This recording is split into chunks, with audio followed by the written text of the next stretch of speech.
ìpínlẹ̀ Ọ̀yọ́ ti wó, wọ́n ti wó láti àálẹ̀ ìjẹta ni wọ́n ti wó. nígbà tí ìròyìn kọ́kọ́ jáde, ìjọba ìpínlẹ̀ Ọ̀yọ́ ṣàlàyé pé irọ́ tó jìnnà sóòótọ́ ni pé àwọn fẹ́ wó, ṣùgbọ́n ó ti wá di òótọ́ ọ̀rọ̀, ó sì hàn sí gbogbo èèyàn kedere báyìí. staff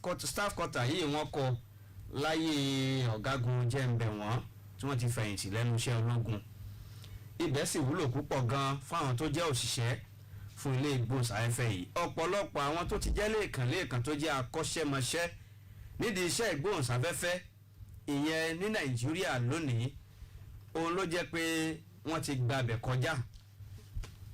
tí wọ́n sì ti jọjẹ́ pé ibẹ̀ wọ́n ti bomi ọgbọ́n mu. bẹ́ẹ̀ bá wá wọlé ìgbóhùnsáfẹ́fẹ́ gan tó jẹ́ ta aládàáni, ẹ kò ní ṣàìmọ̀ rí àwọn tó ti gba BCOS kọjá. bẹ́ẹ̀ ni ilégbé yìí ó jẹ́ ibi tó wúlò pàápàá fáwọn tí wọ́n ṣiṣẹ́ níbẹ̀, àtàwọn tó jẹ́ pé iṣẹ́ wọn ṣe pàtàkì tó jẹ́ pé àwọn máa ń ṣẹ́ di àjì ni, àtàwọn tó jẹ́ pé àjímúná oníṣẹ́ wọn. ẹni tó jẹ́ alága fún àjọ NUJ nípínlẹ̀ Ọ̀yọ́ Adémọ́lá Babalọ́lá, nígbà tí rògbòdìyàn bẹ̀rẹ̀, ó gba ìjọba ìpínlẹ̀ Ọ̀yọ́ nímọ̀ràn pé kí wọ́n ṣe àtúnṣe sí, kí wọ́n renovate ẹ̀ yàtọ̀ sí pé wọ́n fẹ́ dáwó gẹ́gẹ́ bí wọ́n ṣe ń ṣe sí Lẹ́kan Salami Stadium tó wà ní Adamasingba àti Agbowo Shopping Complex. bẹ́ẹ̀ ò ní wọ́n tún gba ìjọba yẹn nímọ̀ràn lórí àwọn ọ̀nà míì, ìgbésẹ̀ míì tá a lè tẹ̀lé, wípé ìtàn là ń kọ, ṣùgbọ́n ìjọba ìpínlẹ̀ Ọ̀yọ́ wọ́n kọtí ọ̀gbẹ́n sí, wọ́n ti wó báyìí. ọ̀rọ̀ tí a wá délẹ̀, ọ̀pọ̀lọpọ̀ èèyàn ló ti bẹ̀rẹ̀ sí máa bẹnu àtẹ́lù, ṣùgbọ́n wọn ọ̀rọ̀ sùnùkùn gẹ́gẹ́ bí àlàyé tí mo ṣe pé ojú sùnùkùn la fi wò ó. Comrade Bámgbóyè nínú àtẹ̀jáde tẹ̀ fi ta ẹ fojú láì fi wò ó wípé ìgbésẹ̀ tíjọba ìpínlẹ̀ Ọ̀yọ́ tí wọ́n gbé kò dáa. kí ló dé? àkàn tí kọ àtẹ̀jáde kankan jáde lórí ẹ̀ ilé ìta kọ jáde tó jáde láàárọ̀ ẹ̀ òun ni bí ìjọba ṣe fẹ́ ná owó ribiribi láti tẹ ìwé ìdìbò tí mo mọ̀ pé Abraham sọ̀rọ̀ lé lórí náà àti ìdílé. but lórí bí ìjọba ṣe lọ wó ilé ìgbé àwọn òṣìṣẹ́ BCOS kò bójú mu, torí pé àwa ò ní pé kíjọba má túnṣe gẹ́gẹ́ bí àtẹ̀jáde tíjọba fi jáde. ó pẹ́ tí gbogbo ìjọba tó ti wá ní ìjọba nípínlẹ̀ Ọ̀yọ́ ló ti kùnà láti rí i pé wọ́n tún ibẹ̀ yẹn ṣe kó wà ní ìbámu fún bó ṣe yẹ kí ilé ìgbé òṣìṣẹ́ BCOS bó máa rí. láti 60s or 70s tán ti dábẹ̀ yẹn kalẹ̀, bóra bíi 1975 àbí nǹkan náà ni wọ́n ti túbẹ̀ yẹn ṣe gbẹ̀yìn. gbogbo ìjọba tó ti wá lẹ́yìn gbogbo náà ti kùnà láti túbẹ̀ yẹn ṣe. so tá a bá rí ìjọba tó sọ pé òun fẹ́ túnṣe, àwa kí irú ìjọba bẹ́ẹ̀ lẹ́yìn. but gbogbo nǹkan téèyàn bá fẹ́ ṣe láyè èèyàn gbọ́dọ̀ fi ètò sí. àwọn èèyàn kan ń gbé ń bẹ̀ yẹn, and tẹ́ bá wo ibi tá à ń sọ yìí, ilẹ̀ pọ̀ ń bẹ̀ jàǹtì rárá, kì í ṣe pé ilẹ̀ ìpòṣóró kan, ilẹ̀ pọ̀ ń bẹ̀. tíjọba wá sọ pé ibi tí àwọn èèyàn gbé ń sìn o kò bójú mu, àwọn fẹ́ túnṣe, òfin fàyè gbà pé kíjọba rí i pé òun kọ́ àwọn ibòmíì ṣáájú kan tó bẹ̀rẹ̀ sí máa wó ibi eléyìí tán sọ pé wọ́n fẹ́ túkọ́. ká níjọba ti gbérù gbèsè bẹ́ẹ̀ pẹ̀lú gbogbo at least kan ti rí pé ètò yìí wọ́n ti fi sí o kó tó di àsìkò yìí, ìjọba ti kọ́kọ́ kọ́ ilé ìgbé díẹ̀ péréte fún àwọn òṣìṣẹ́ BCOS pé wọ́n kàn mú fún wọn lọ síbẹ̀ pé ẹ máa wà ń bí o tá a máa fi tú eléyìí kọ́. irú ìgbésẹ̀ ta lérò pé ó yẹ kí ìjọba gbé nìyẹn, bọ́ ìjọba yìí ò gbérù ìgbésẹ̀ bẹ́ẹ̀, wọ́n kàn jí wọ́n dẹ̀ lọ owó bẹ́ẹ̀. but ìjọba yìí ìjọba ẹ̀tàn ni. torí gẹ́gẹ́ bẹ́ẹ̀ ṣe sọ, ìjọba ẹ̀tàn ni ìjọba tó wà lóde báyìí nípínlẹ̀ Ọ̀yọ́. ìjọba irọ́ ni. kí ló dé tẹ́ fi lè sọ bẹ́ẹ̀? ayé àdá ní mọ̀rùmọ́rùn pé wọ́n fẹ́ wó kínní yìí ọ̀sẹ̀ bí ọ̀sẹ̀ tó kọjá ló ti jáde. bẹ́ẹ̀ni. nǹkan ti jù sí ló ti sẹ́ndẹ̀ sórí fóònù mi. ìgbà tó dẹ̀ sẹ́ndẹ̀ sórí fóònù mi wá sọ pé pé ṣó orí àríjájú pé wọ́n fẹ́ wo kínní onítòótọ́ ni wọ́n fẹ́ wo kò pẹ́ níjọba náà jáde pé irọ́ o àwọn owó irọ́ pa náà pa kò sí kìnìkan o èèyàn tó tún jẹ́ adarí òṣìṣẹ́ BSUS tó jẹ́ chairman àwọn àbí director kí náà pé àmọ́ pé olóṣèlú náà nítorí olóṣèlú ló yàn òun náà tún jáde pé irọ́ gbu ni pé kò sí nǹkan pé ìjọba fẹ́ àwọn òṣìṣẹ́ dẹ̀ ń pariwo pé wọ́n ti wá gbé caterpillar síbẹ̀ nǹkan kan ṣùgbọ́n la gbọ́ níjẹta yìí náà lọ jíwó bẹ̀ láàárọ̀ so kí náà wá ń parọ́ fún ìgbà tẹ́ mọ̀ pé fẹ́ wo táwọn èèyàn dẹ̀ ń pariwo pé fẹ́ wo but ju gbogbo ẹ̀ lọ èmi ń fi ètò yìí láti pe àwọn òṣìṣẹ́ tó wà ní iléeṣẹ́ BSUS pé káwọn náà pariwo jáde torí ọ̀kan lè wọlé tó ń gbé kán sọwọ́ di aláìnílé torí tẹ́ bá wo kì í ṣe gbogbo òṣìṣẹ́ BSUS ló nílé síbẹ̀ yẹn ìyẹn túmọ̀ sí pé ilé ẹ̀gàn ò tó fún gbogbo àwọn òṣìṣẹ́ yẹn ká níjọba tó ní èrògbà tó dáa ni eléyìí tẹ́ fi ń wo eléyìí tí àwọn èèyàn wà ń bẹ̀ ẹ kọ́kọ́ kọ kó pọ̀ jàǹtì rẹ̀ kó lè gba gbogbo òṣìṣẹ́ BSUS bọ̀ láì ṣe yẹn ẹ máa fún aráàlú ní ààyè láti máa rò pé a jẹ́ pé ìjọba yìí ní èrògbà míì ju pé wọ́n fẹ́ tú iléeṣẹ́ inú BSUS ṣe. ó dà ẹja lọ sọ́dọ̀ ọ̀gbẹ́ni Azeez Fatai Adésọ̀kan ọ̀rọ̀ tó ń bẹ ńlẹ̀ yìí ibo ló gbà lára yín ó tẹ́ yín lọ́rùn pẹ̀lú ìgbésẹ̀ tíjọba ìpínlẹ̀ Ọ̀yọ́ gbé bí bàbá tẹ́ yín lọ́rùn kí ló fà á tí ò fi tẹ́ yín lọ́rùn. àwa ti máa ń sọ ti pẹ́ ẹgẹ́ bíi pé wọ́n lè ràn wá bí ẹgbẹ́ alátakò ìlú ìdẹ́rẹ̀ yìí ó da ogun àpapọ̀ pàápàá jùlọ ní oṣù táwa tí àwa ta jẹ́ mùsùlùmí oṣù àánú kì í ṣe pé ní oṣù báyìí kódà ní lọ́rùn àwọn tó wà nínú iná wọn máa ń gbà yà náà dúró fún un tí Ramadan náà fi lọ nínú Ramadan lẹ́nìkan wá dìde ńlẹ̀ èèyàn túmọ̀ sí pé kò sí communication láàrin gọ́vnọ̀ àti deputy ẹ̀ àbí àwọn advisers wọn jọ ń sọ̀rọ̀ inú oṣù Ramadan ilẹ̀ wá dìde lẹ́nu owó lè pa láti gbà tètè pa òbítíbitì irọ́ àwa ò fẹ́ jáde tó ẹ̀kẹ́ bá pè wá specially à fẹ́ jáde ẹ fi ṣe yí lẹ́ o ẹ fi ṣe yí lẹ́ ta ló di ṣe yí mú ọjọ́ tó ti ń ṣe chairman Numaco Nigeria ta ló délé iṣẹ́ public enterprise lélẹ̀ governance kì í ṣe family property ẹnìkan so a ní láti dá sí ká béèrè báwo lẹ ṣe ń ṣe and democracy ìjọba wa ara wa tí ò bá sí ẹgbẹ́ opposition kò sí ohun tó ń jẹ́ democracy ẹni tá a bá díje nípa ààbò láàrin Tèmítọ́pẹ́ Oyèládùn àti Adéṣọ̀kan ẹnìkan ló máa wọlé ohun táwọn ń sọ ń sìn ní pé ẹ dé BSUS ẹ wó palẹ̀ bàbá wa tó ń pè ní ẹlẹ́yinjú àánú kí ló ṣe yinjú wọn mọ́ sí ní ọjọ́ Sunday tẹ́ kàn wà ní chọ́ọ̀chì ní August 19, 2018 iléeṣẹ́ kan tó contravene planning law tí wọ́n ra wó géètì tó ń wó ayé ẹ̀ tó ń yọgbẹ́ àárọ̀ Sunday náà wọ ṣòkòtò bẹ̀m̀bẹ̀ náà lọ síbẹ̀ tó dé fìlà wọ́n sọ di campaign rally bàbá wa Dọ̀tun Oyèládé yìí náà torí veteran ni wọ́n àjọwà pẹ̀lú bàbá wa Lamade Shina ni àwọn náà ń kó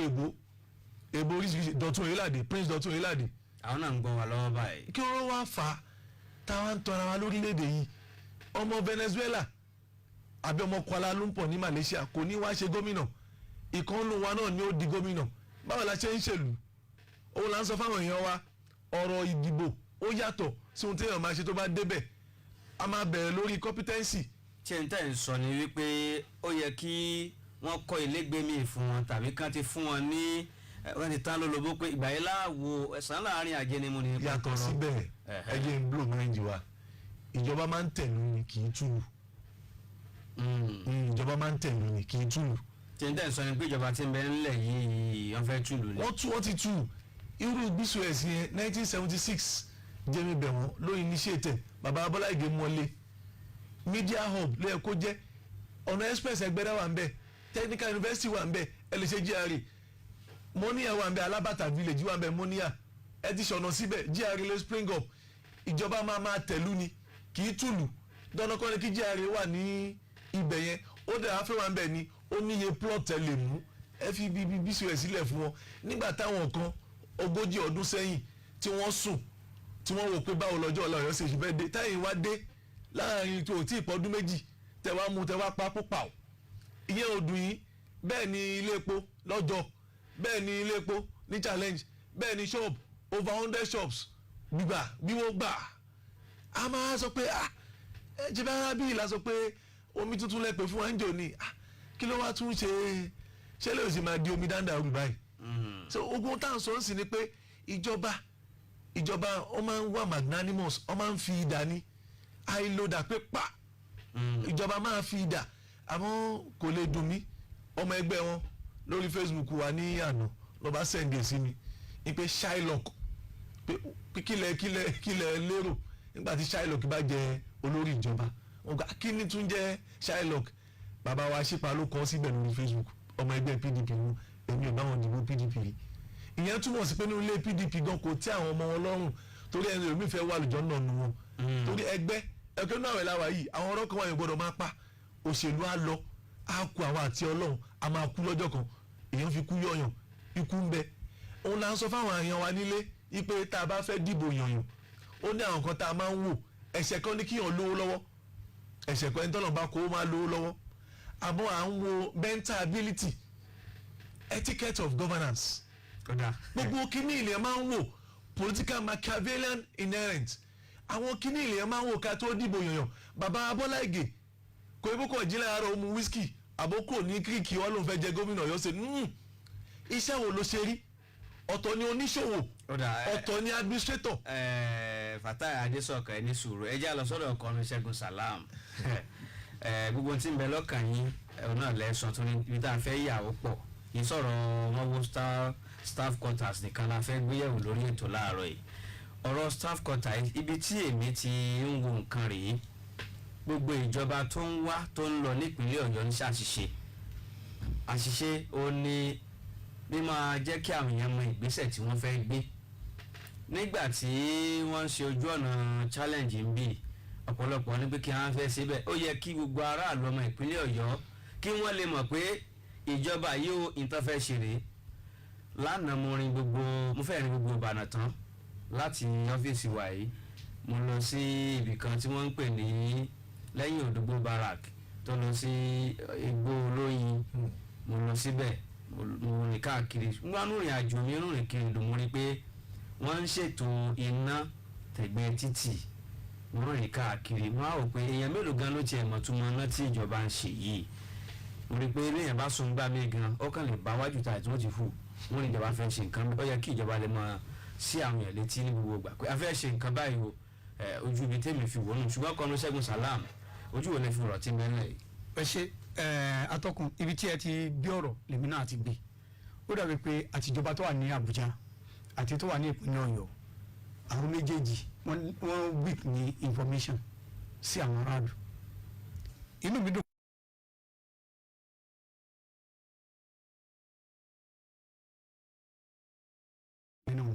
a rí i pé láti Èkó dé Abẹ́òkúta dé Ọmí Àdìó tèmi àti Kọ́lá Dádọ́pọ̀ ti gbé ènìyàn wá sí mọ́níyà mi báyìí a rí i pé ìjọba àpapọ̀ ó ti ṣe rélùwé olójú òpó méjì tí a rí rẹ̀ rí ṣùgbọ́n ìgbọ́rí lẹ́nu Alhaji Lai Muhammed tó jẹ́ Minister of Information kí wọ́n showcase ti federal government ṣe sí South West àwọn èèyàn mọ̀ wò pé yà ìjọba yìí jẹ́ wọ́n ní iṣẹ́ kan tí wọ́n ń ṣe òun náà ló dífá fún wa ní Ọ̀yọ́ State Governor Ṣèyí Mákindé pẹ̀lú àwọn ministries wa kí ni iṣẹ́ Ministry of Information kí ni iṣẹ́ Dr. Wasiu Ọlátúnbọ̀sún láti lè sensitize àwọn èèyàn ìpínlẹ̀ Ọ̀yọ́ lórí pé ìgbésẹ̀ tí ìjọba fẹ́ gbé ni ìtẹ́ sọ nísìnyí pé ìjọba yìí ń ṣe àwọn iṣẹ́ kan táwọn aráàlú ọmọ ṣe rí ìjọba tó wà níta tó ní èrò gidi fún aráàlú tó wá àbọ̀ èrò gidi yẹn sí inú tó ń dá ṣe ìjọba unilaterally kò ní pẹ́ lose point ìgbà tó bá yá ọ̀rọ̀ rẹ̀ máa sú àwọn èèyàn but ìbéèrè kan bẹ tẹ́mi fẹ́ béèrè tí mo jẹ́ kí àwọn káwọn aráàlú gangan ká bí ara wa kí ni ìjọba yìí fẹ́ gbà nínú à ń da àwọn nǹkan wo ẹ má jẹ́ ká gbàgbé kí sí Ọ̀yọ́ State ni ìjọba yìí gangan ti ń da nǹkan tó jẹ́ property ìpínlẹ̀ Ọ̀yọ́ wo Ọ̀yọ́ State House l'Abuja wọ́n dáwó wọ́n láti earmark billions of naira ipe náà fẹ́ fi tún ilé yẹn kọ́ sí kò dẹ̀ sí tó ṣe ilé ní àwọn ìjọba tó wà ń bẹ̀ ti ń lò bẹ́ẹ̀ bá tiẹ̀ renovate à ń gbọ́ gbogbo ẹ̀ ní Ọ̀yọ́ State government dàgbò London government yìí náà ni challenge ìtẹ́ dàwó ń bẹ̀ ìtẹ́ láwọn fẹ́ ṣe síbẹ̀ ìtẹ́ dàwó ń bẹ̀ ju ìtẹ́ fẹ́ ṣe síbẹ̀ lọ ẹ jẹ́ ká jọ wo adọ́gba ń bẹ́ẹ̀ bẹ́ẹ̀ ìjọba yìí náà ló dáwó wọn àdẹ jẹ́ kí wọn kó àkóyawọ́ pẹ̀lú àwọn aráàlú pé ìtàwọn fẹ́ ṣe ni so a ní láti ìjọba tó wà ń ta yìí nípínlẹ̀ Ọ̀yọ́ wọ́n ní láti kó gidi mọ́ information dissemination fún àwọn aráàlú kí a lè mọ tí ń lọ ọ̀pọ̀lọpọ̀ ṣẹ́ bẹ́ẹ̀ tí wọ́n lè ṣe ìgbà tí chief press secretary wọn tó wá sígbà níjẹ̀jọ́ mo bá wọn sọ àwọn ọ̀rọ̀ kan àwọn junctions kan bẹ ní Ìbàdàn tí ìjọba yìí tó yẹ kó gidi mọ́ tó bá yẹ pé nǹkan ló jẹ́ achievement wọn Ìbàdàn tó ẹ lọ sí Ṣàngó kí ló ń fa hold up Ṣàngó nìbàdàn bíbáyìí ẹ lọ sí Ọ̀jọ́ kí ló ń fa hold up ẹ lọ sí Àpáta kí ló ń fa hold up gbogbo bí tá a ti ní di development nìyẹn tẹ́ ẹ bá náà ń gbéra ń sìn yìí òun lọ sí Ọmí Àdìó ìrìn tí ò yẹ kó ju 30 minutes lọ á tèkè ìrìn 2 hours láàrin 110 ní Ìbàdàn bíbáyìí ní Àtìyágànkù níbi ilé ìfowópamọ́ tó wà níbẹ̀ ká má dárúkọ tẹ́ bá gbé láti ibẹ̀ tẹ́ dọ̀ aláìsàn ọ̀nà tó wà láti ilé ìfowópamọ́ yẹn ní Dùgbẹ̀ tẹ́ dọ̀ aláìsàn di ojú orin ní Ọmí Àdìó kò ní sí tí ń jó dọ̀pọ̀ mọ́lápàtà tẹ́ bá ní pé federal road ni ṣé state government ṣe ń ṣe iṣẹ́ federal ni tí wọ́n gbowó wọn padà tẹ́ bá ṣe dé ẹ̀yìn irin ní Àpáta ní Ọmí Àdìó lọ́hùn kò ní sí dọ̀pọ̀ mọ́lápàtà kò rẹ̀ sí tí wọ́n lè ṣe tí wọ́n bá dọ̀ aláìsàn ọ̀nà tó wà láti 110 sí Ọmí Àdìó. comrade Ṣẹ́gun Ṣàgámù níbi tẹ́ ẹ bá ọ̀rọ̀ dé níbẹ̀ mo ti fẹ́ kí comrade Bámgbóyè kí wọ́n gbé lórí ọ̀rọ̀ State House tó wà nílùú Àbújá tí a fẹ́ fi 1.2 billion mo kàánú àtẹ̀jáde yìí pé ọ̀nà fún ìjọba ìpínlẹ̀ Ọ̀yọ́ láti gbé owó ni wọ́n ní kí lẹ rí ní ọbẹ̀ tẹ́ fi garu ọwọ́ láti sọ nǹkan bẹ́ẹ̀. ọ̀nà àti ìjàlè ni because lákọ̀ọ́kọ́ náà tá a bá wo gbogbo ìpèníjà tí Ọ̀yọ́ state ń kojú ní àsìkò yìí kì í ṣe pé a fẹ́ lọ máa túlé kọ́ wọn a fẹ́ máa wọlé l'Àbújá ni ó yẹ kó jẹ́ nǹkan tó mú ìjọba yìí lọ́kùnkúndùn ṣàbújá ni gómìnà ń gbé ni ṣàbújá làwọn kọmíṣánná ń gbé ni ṣe ilé tó wà ń bẹ̀ ó ti dẹ́gẹ́rẹ́ mìtìní tó máa wọlé ní sọ́la tó wá jẹ́ pé tá a bá wá ru ká tukọ́ nǹkan máa dàrú ìpínlẹ̀ Ọ̀yọ́ gẹ́gẹ́ bá a ṣe sọ̀rọ̀ yìí tá a ṣe ń sọ̀rọ̀ lọ́wọ́lọ́wọ́ yìí nílé iṣẹ́ yunifásitì LAUTECH àwọn òṣìṣẹ́ tó wà ń bẹ̀ owó oṣù 7 náà jẹ wọ́n bó tiẹ̀ jẹ́ pé àwọn náà sọ pé ìjọba àná ló jẹ wọ́n tó jẹ́ ti APC but ìjọba ò pín sí orí ẹgbẹ́ kan continuum níjọba ìgbà tí ìjọba ilé ti débẹ̀ ó lò fẹ́ wá tún nǹkan ṣe ni so ó pọn dandan láti rí i pé òun gbọ́dọ̀ san owó yẹn fún wọn gbogbo tertiary institution lọ́yọ̀ọ́ state bá a ṣe ń sọ̀rọ̀ lẹ́nìí ìyanṣẹ́lódì náà wà kí ló ń jà fún kí sọ̀rọ̀ platinum minimum wage arrears oṣù 11 tó dín oṣù kan lọ́dún kan náà ń jẹ wọ́n Polytechnic of Ibadan bá a ṣe ń sọ̀rọ̀ yìí àwọn òṣìṣẹ́ tó wà ń bẹ̀ hàn tí máa san minimum wage fún wọn lẹ́yìn bí ọdún 2 tí ìjọba àpapọ̀ ti sọ pé kán máa san minimum wage fún òṣìṣẹ́ so ìyẹn ìjọba yìí dẹ̀ máa ń pariwo wípé kò sówó lòun ò fi rí gbogbo ojúṣe yìí ṣe so kí ló wá fà á tẹ̀ wá fi gbogbo àyìn lè tó wá jẹ́ pé a fẹ́ lọ máa kọ́lé l'Àbújá ló wá mú ìjọba yìí lọ́kùnkúndùn ìyẹn túmọ̀ sí wípé ìjọba yìí ò nífẹ̀ẹ́ mẹ̀kúnnù àti òṣìṣẹ́ lójú torí tó bá jẹ́ bẹ́ẹ̀ kò yẹ kó fi àwọn òṣìṣẹ́ ńlẹ̀ kébi máa pa wọ́n kó sọ pé ilé lòun fẹ́ lọ máa kọ́ l'Àbújá àjú gbogbo ẹ̀ lọ ṣe rí gbogbo iṣẹ́ àwọn àkànṣe yìí ká ní Ministry of Works wa ló ń ṣe èèyàn bá máa sọ̀rọ̀ ń bẹ̀ torí èèyàn mọ̀ pé nípínlẹ̀ Ọ̀yọ́ tẹ́ bá ti kúrò ní ojútáyé bí irú challenge pé a fẹ́ wọ àbí Ìwó road pé a fẹ́ wọ ìpínlẹ̀ Ọ̀yọ́ tá bá ti kúrò lójútáyé nǹkan tó dẹ̀ máa ń ṣe mo sọ pé ìjọba ẹ̀tàn níjọba kì í ṣe ìjọba PDP nìkan APC tó lọ náà bọ́n ṣe ṣe náà nìyẹn so wọ́n bá ti kúrò lójútáyé pé àwọn tó wà sílùú o kàn rí i pé à ń ṣe nǹkan kan a beautify ọ̀nà bọ̀tẹ́ bá ti kúrò ńbẹ̀ gbogbo àwọn ọ̀nà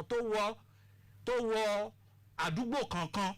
jákàjàká ní gbogbo ẹ̀ rí ká ní Ministry of Works ló ń ṣiṣẹ́ yìí in short gbogbo nǹkan tó yẹ kán ṣe nípínlẹ̀ Ọ̀yọ́ tán bá fẹ́ ṣe ta ló wá ń ṣe. àwọn oníṣẹ́ ọwọ́ náà ń gbé fún contractor àwọn náà ló dẹ̀ ní ilé iṣẹ́ yìí tẹ́ lọ wádìí ilé iṣẹ́ gbogbo ilé iṣẹ́ contractor tó ń ṣiṣẹ́ yìí àwọn tó wà ń jọba lọ́wọ́ ń bẹ̀ òun náà fi gbà pé ọ̀nà tó yẹ kán ṣe ní 1 million à ń pè ní 5 billion eléyìí tó kù à ń kó sápò ara wọn òun la fi sọ pé ọ̀nà tó fi ń jí owó òní gbogbo eléyìí tí ẹ bá hàn pé fẹ́ ṣiṣẹ́. ẹni pé ní èdè kúkúrú pé ẹgbẹ́ òṣèlú PDP àti APC ọ̀nà tó fi ń jí owó kò sí yàtọ̀ nù gbogbo ẹ lọ́wọ́ iṣẹ́ àkànṣe àbí. kò sí yàtọ̀ ó ní àánú ọ̀rẹ́ mi fi ṣe mí ìgbà tó ń sọ̀rọ̀ torí tẹ bá lọ wo gbogbo nǹkan tí ìjọba àná ṣe kò sí kankan àbí gbogbo nǹkan tẹ́lẹ̀ yìí ìjọba ẹ̀ní yìí ṣe kò sí kankan tó fẹ́ yàtọ̀ sí nǹkan tí àná ṣe àmọ́ gbogbo bí àná náà ṣe wọlé. ẹjẹ́ lọ sẹ́ka àpolówó ọjà ẹjẹ́ lọ tajà náà nígbà tá a bá dé a padà sójú agbami ètò tá a pè ń bó ṣe ń lọ fún tòní ẹyẹ tí a nílé ẹ lọ kọ́mẹ̀ntì lórí Facebook wa gbogbo ẹ̀ lá lórí ọ̀fẹ́ àti kà bẹ́ẹ̀ bá ṣe wá ń kọ́mẹ̀ntì ẹ máa sẹ́ndẹ̀ káàkiri kẹ́ ẹ ṣíà rẹ̀ kó kárí ilé kó kárí oko à ń padà bọ̀. bó ṣe ń lọ pẹ̀lú Tèmítáyọ̀ Oyèládùn ló ń lọ lọ́wọ́. Owó Academy Suite ilé ìtura ìgbàlódé. Ó dára ká sọ òwe. Èyí yàtọ̀ ojú pele mọ́. Àyíká tó rẹwà o. Academy Suite yàrá tó tutù mímí. Sinimu tó gbàlá. Hotel reception wa. Ọ̀rẹ́ wa ó mọ tó ti bá. Àti Massa Chambers wa. Ìgbádùn tí ó lẹ́lẹ́gbẹ́. Ibẹ̀ ni màá lò ó.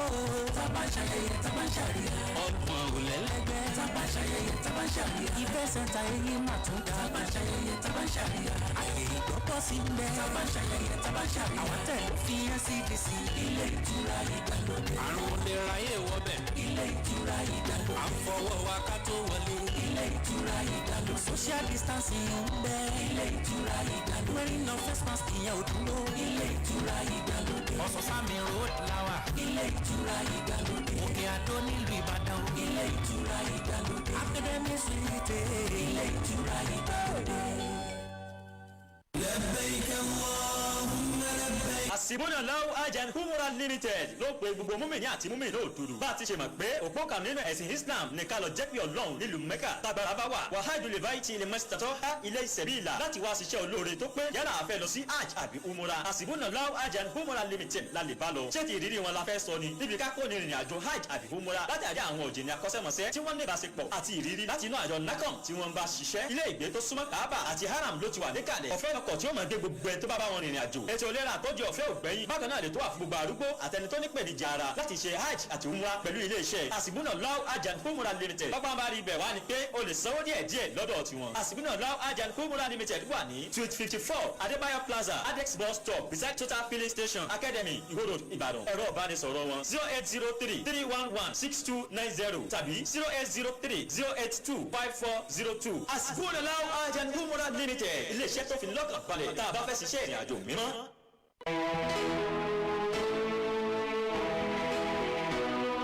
tí wọ́n bá lo ráyéwá nítorí pé o lówó lọ́wọ́ tí wọ́n bá ń tàn ọ́ pọ̀ ráyéwá nítorí dúkìá tó pọ̀ tó ní ọkàn ò tí ì balẹ̀ pọ̀ ráyéwá àlàáfíà lògùn ọrọ̀ ṣáájú ara rẹ o ìlera sílẹ̀ mí gígùn gbogbo àrùn tí ń ṣe ẹ̀dá láyé náà kọ́ láyé fi ń ṣe ni bí dọ̀tí bá pọ̀ lára tí gbogbo ẹ́ńjìnì tásẹ̀ dáadáa bá ṣe bẹ́ẹ̀ tó kọsẹ́ má fòyà tó bá ṣe bí ẹni rárá tára rẹ ò ṣe déédéé pinnu ló kan àyà ara rẹ o Benetton cleanser ní kò sẹ́mu agbanugbàde fọgẹ̀dẹ̀gẹ̀dẹ̀ ara dànù Benetton jagunlabi panko pè ọ̀rẹ́ ara tọmọdé tàgbà tọkùnrin tóbìnrin ló lè lò ọ̀sọ́kùnrin sóbìnrin dò pépé Benetton cleanser atẹ́jẹsẹ̀ maradan bíi kóròsìn Benetton cleanser kìkìdé gbòógì tí ò lọ́tínú la fi ṣe ó ti wà káàkiri ilé ìtajà ògùn jákèjádò ilẹ̀ Nàìjíríà a sì ń wá alágbàtà fún Benetton cleanser pé nọ́mbà kò demand 08034051533 08034051533 iléeṣẹ́ ẹ̀mí wọn naturalist care ló ṣe Benetton cleanser òun láyé tún lò.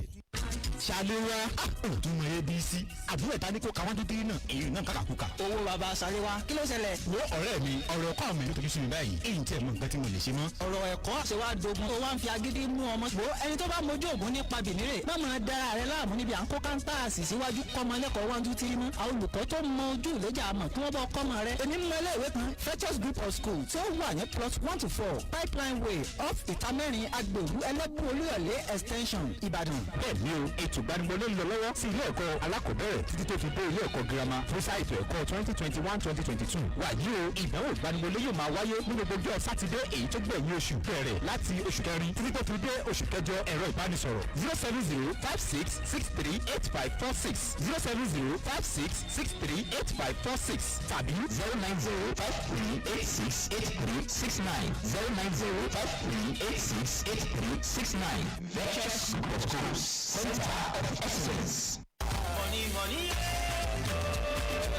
tá a bá lẹ́nu àwọn àgbà ní pẹ́ẹ́dá tí ọba mọbi ẹgbẹ́ ẹgbẹ́ ńlá ní tọ́sórí aré ìdí nìyí tí gbajúgbajà iléeṣẹ́ abánipínlẹ̀ ọ̀la Health Concern Global Consult ṣe wá ń pe gbogbo wa láti wá jàǹfààní Easter and Ramadan promo. ó ti yẹ yín wípé owó péréte lẹ́ẹ̀fì darapọ̀ mọ́ wa nínú ọ̀kan òjọ̀kan ètò wa Health and Financial Services Solutions fẹ́ẹ̀sì máa gba ìdámẹ́wàá sí mẹ́ẹ̀ẹ́dógún lórí owó yín lóṣooṣù. àwọn tó ti jàǹfààní ẹ̀ ló lè ròyìn bó tiẹ̀ jápàdé òfin bíi kòkòrò wà hàn mọ́ ẹ̀ láfi ní ògbé apá báyìí kó darapọ̀ mọ́ wọn ní Health Concern Global Consult. ẹ ti wá gbọ́ o lákòókò Easter àti Ramadan promo yìí ọ̀pọ̀ oúnjẹ foodstuffs oríṣiríṣi ohun mímu tá a fi kòkó ṣe tẹ́lẹ̀ fi sínú àwẹ̀ tó fi mọ́ sáàrì àtàwọn nǹkan èlò ilé tó ń lona electrical appliances pẹ̀lú food supplements lọ́lọ́kan òjọ̀kan lẹ máa jẹ nífà má wàá pé nàláì kó má bàa jájú ọ lójú gbé apá báyìí kó yọjú sílé iṣẹ́ Health Concern Global Consult tó wà nílé gàgàrà lẹ́bàá MRF filling station níkọjá Bishop Phillips Academy Iwo Road Ìbàdàn tàbí ká ẹ pè 090504816 090504816 Health Concern Global Consult, your key to health and wealth.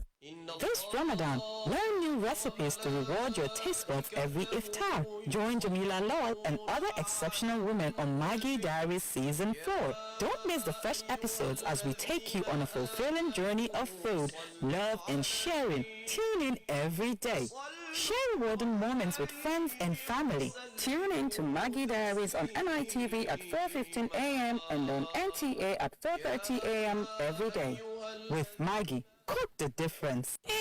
ṣé pé mi náà lè di ẹni tí wọ́n ń já ọjà sí ṣọ́ọ̀pù ẹ̀ bí ọ̀rẹ́ mi ìyálájẹ́ ẹ bá mi dúpẹ́ lọ́wọ́ Ògùnpa Ìbàdàn Metro Cooperative Investment and Credit Society Limited àwọn aláṣìírí tó ń yá mi lówó ṣòwò. èmi ìyálájẹ́ fúnra mi jẹ́ kí n já ẹ tán kí wọ́n yáni lówó ṣòwò yáni lówó ṣiṣẹ́ àgbàṣe nìkan kọ́ ni wọ́n fi ń boni láṣìírí o. àwọn tó ń dókòwò pẹ̀lú wọn gan kì í kábàámọ̀ bó jẹ́ sátidé ni tàbí Sunday lè lé owó ìdókòwò rẹ bọ́ sí láti gbà kí á tólólótóló làlá tí ó sì máa dún lórí fóònù ẹ. bó ṣe ń boni láṣìírí tó ń yáni lówó ṣòwò bẹ́ẹ̀ ni wọn kì í yẹ àdéhùn láti sanwó fún gbogbo ẹni tó ń dókòwò pẹ̀lú wọn ìyẹn ni wọ́n fi ń hùwà o. bẹ́ẹ̀ni o Ògùnpa Ìbàdàn Metro Cooperative Investment and Credit Society Limited ọ́fíìsì wọn wà ní Suite 6 Albarka Plaza Fifos bus stop ní Bódìjà Ìbàdàn àtẹlẹ tó wà ní 38B ọgbọ Panade shopping complex Ògùnpa Ìbàdàn tẹlifon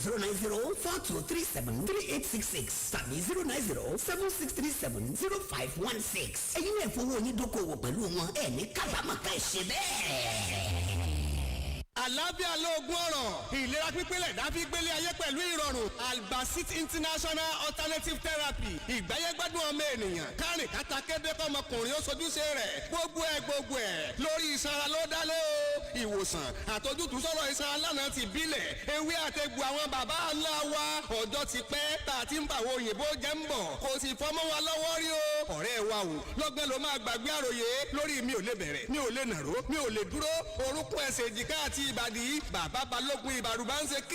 kísà ara ó lè dúró síbi tó yẹ Yozebian Shopping Plaza opposite People's Girls Grammar School lẹ́yìn ilé bàbá Adédìbú Màlété ń bàdàn ìpínlẹ̀ Ọ̀yọ́ 09031675555 gbọ́ lẹ́ẹ̀kan sí 09031675555 Albasit International Alternative Therapy ewé àtẹ̀gbò tí múlọ́kọláyà gbàgbé àròyé nígbà tọkọ bá ń sojúṣe rẹ̀ déédéé. bó ṣe ń lọ pẹ̀lú Tèmítáyọ̀ Oyèládùn ló ń lọ lọ́wọ́.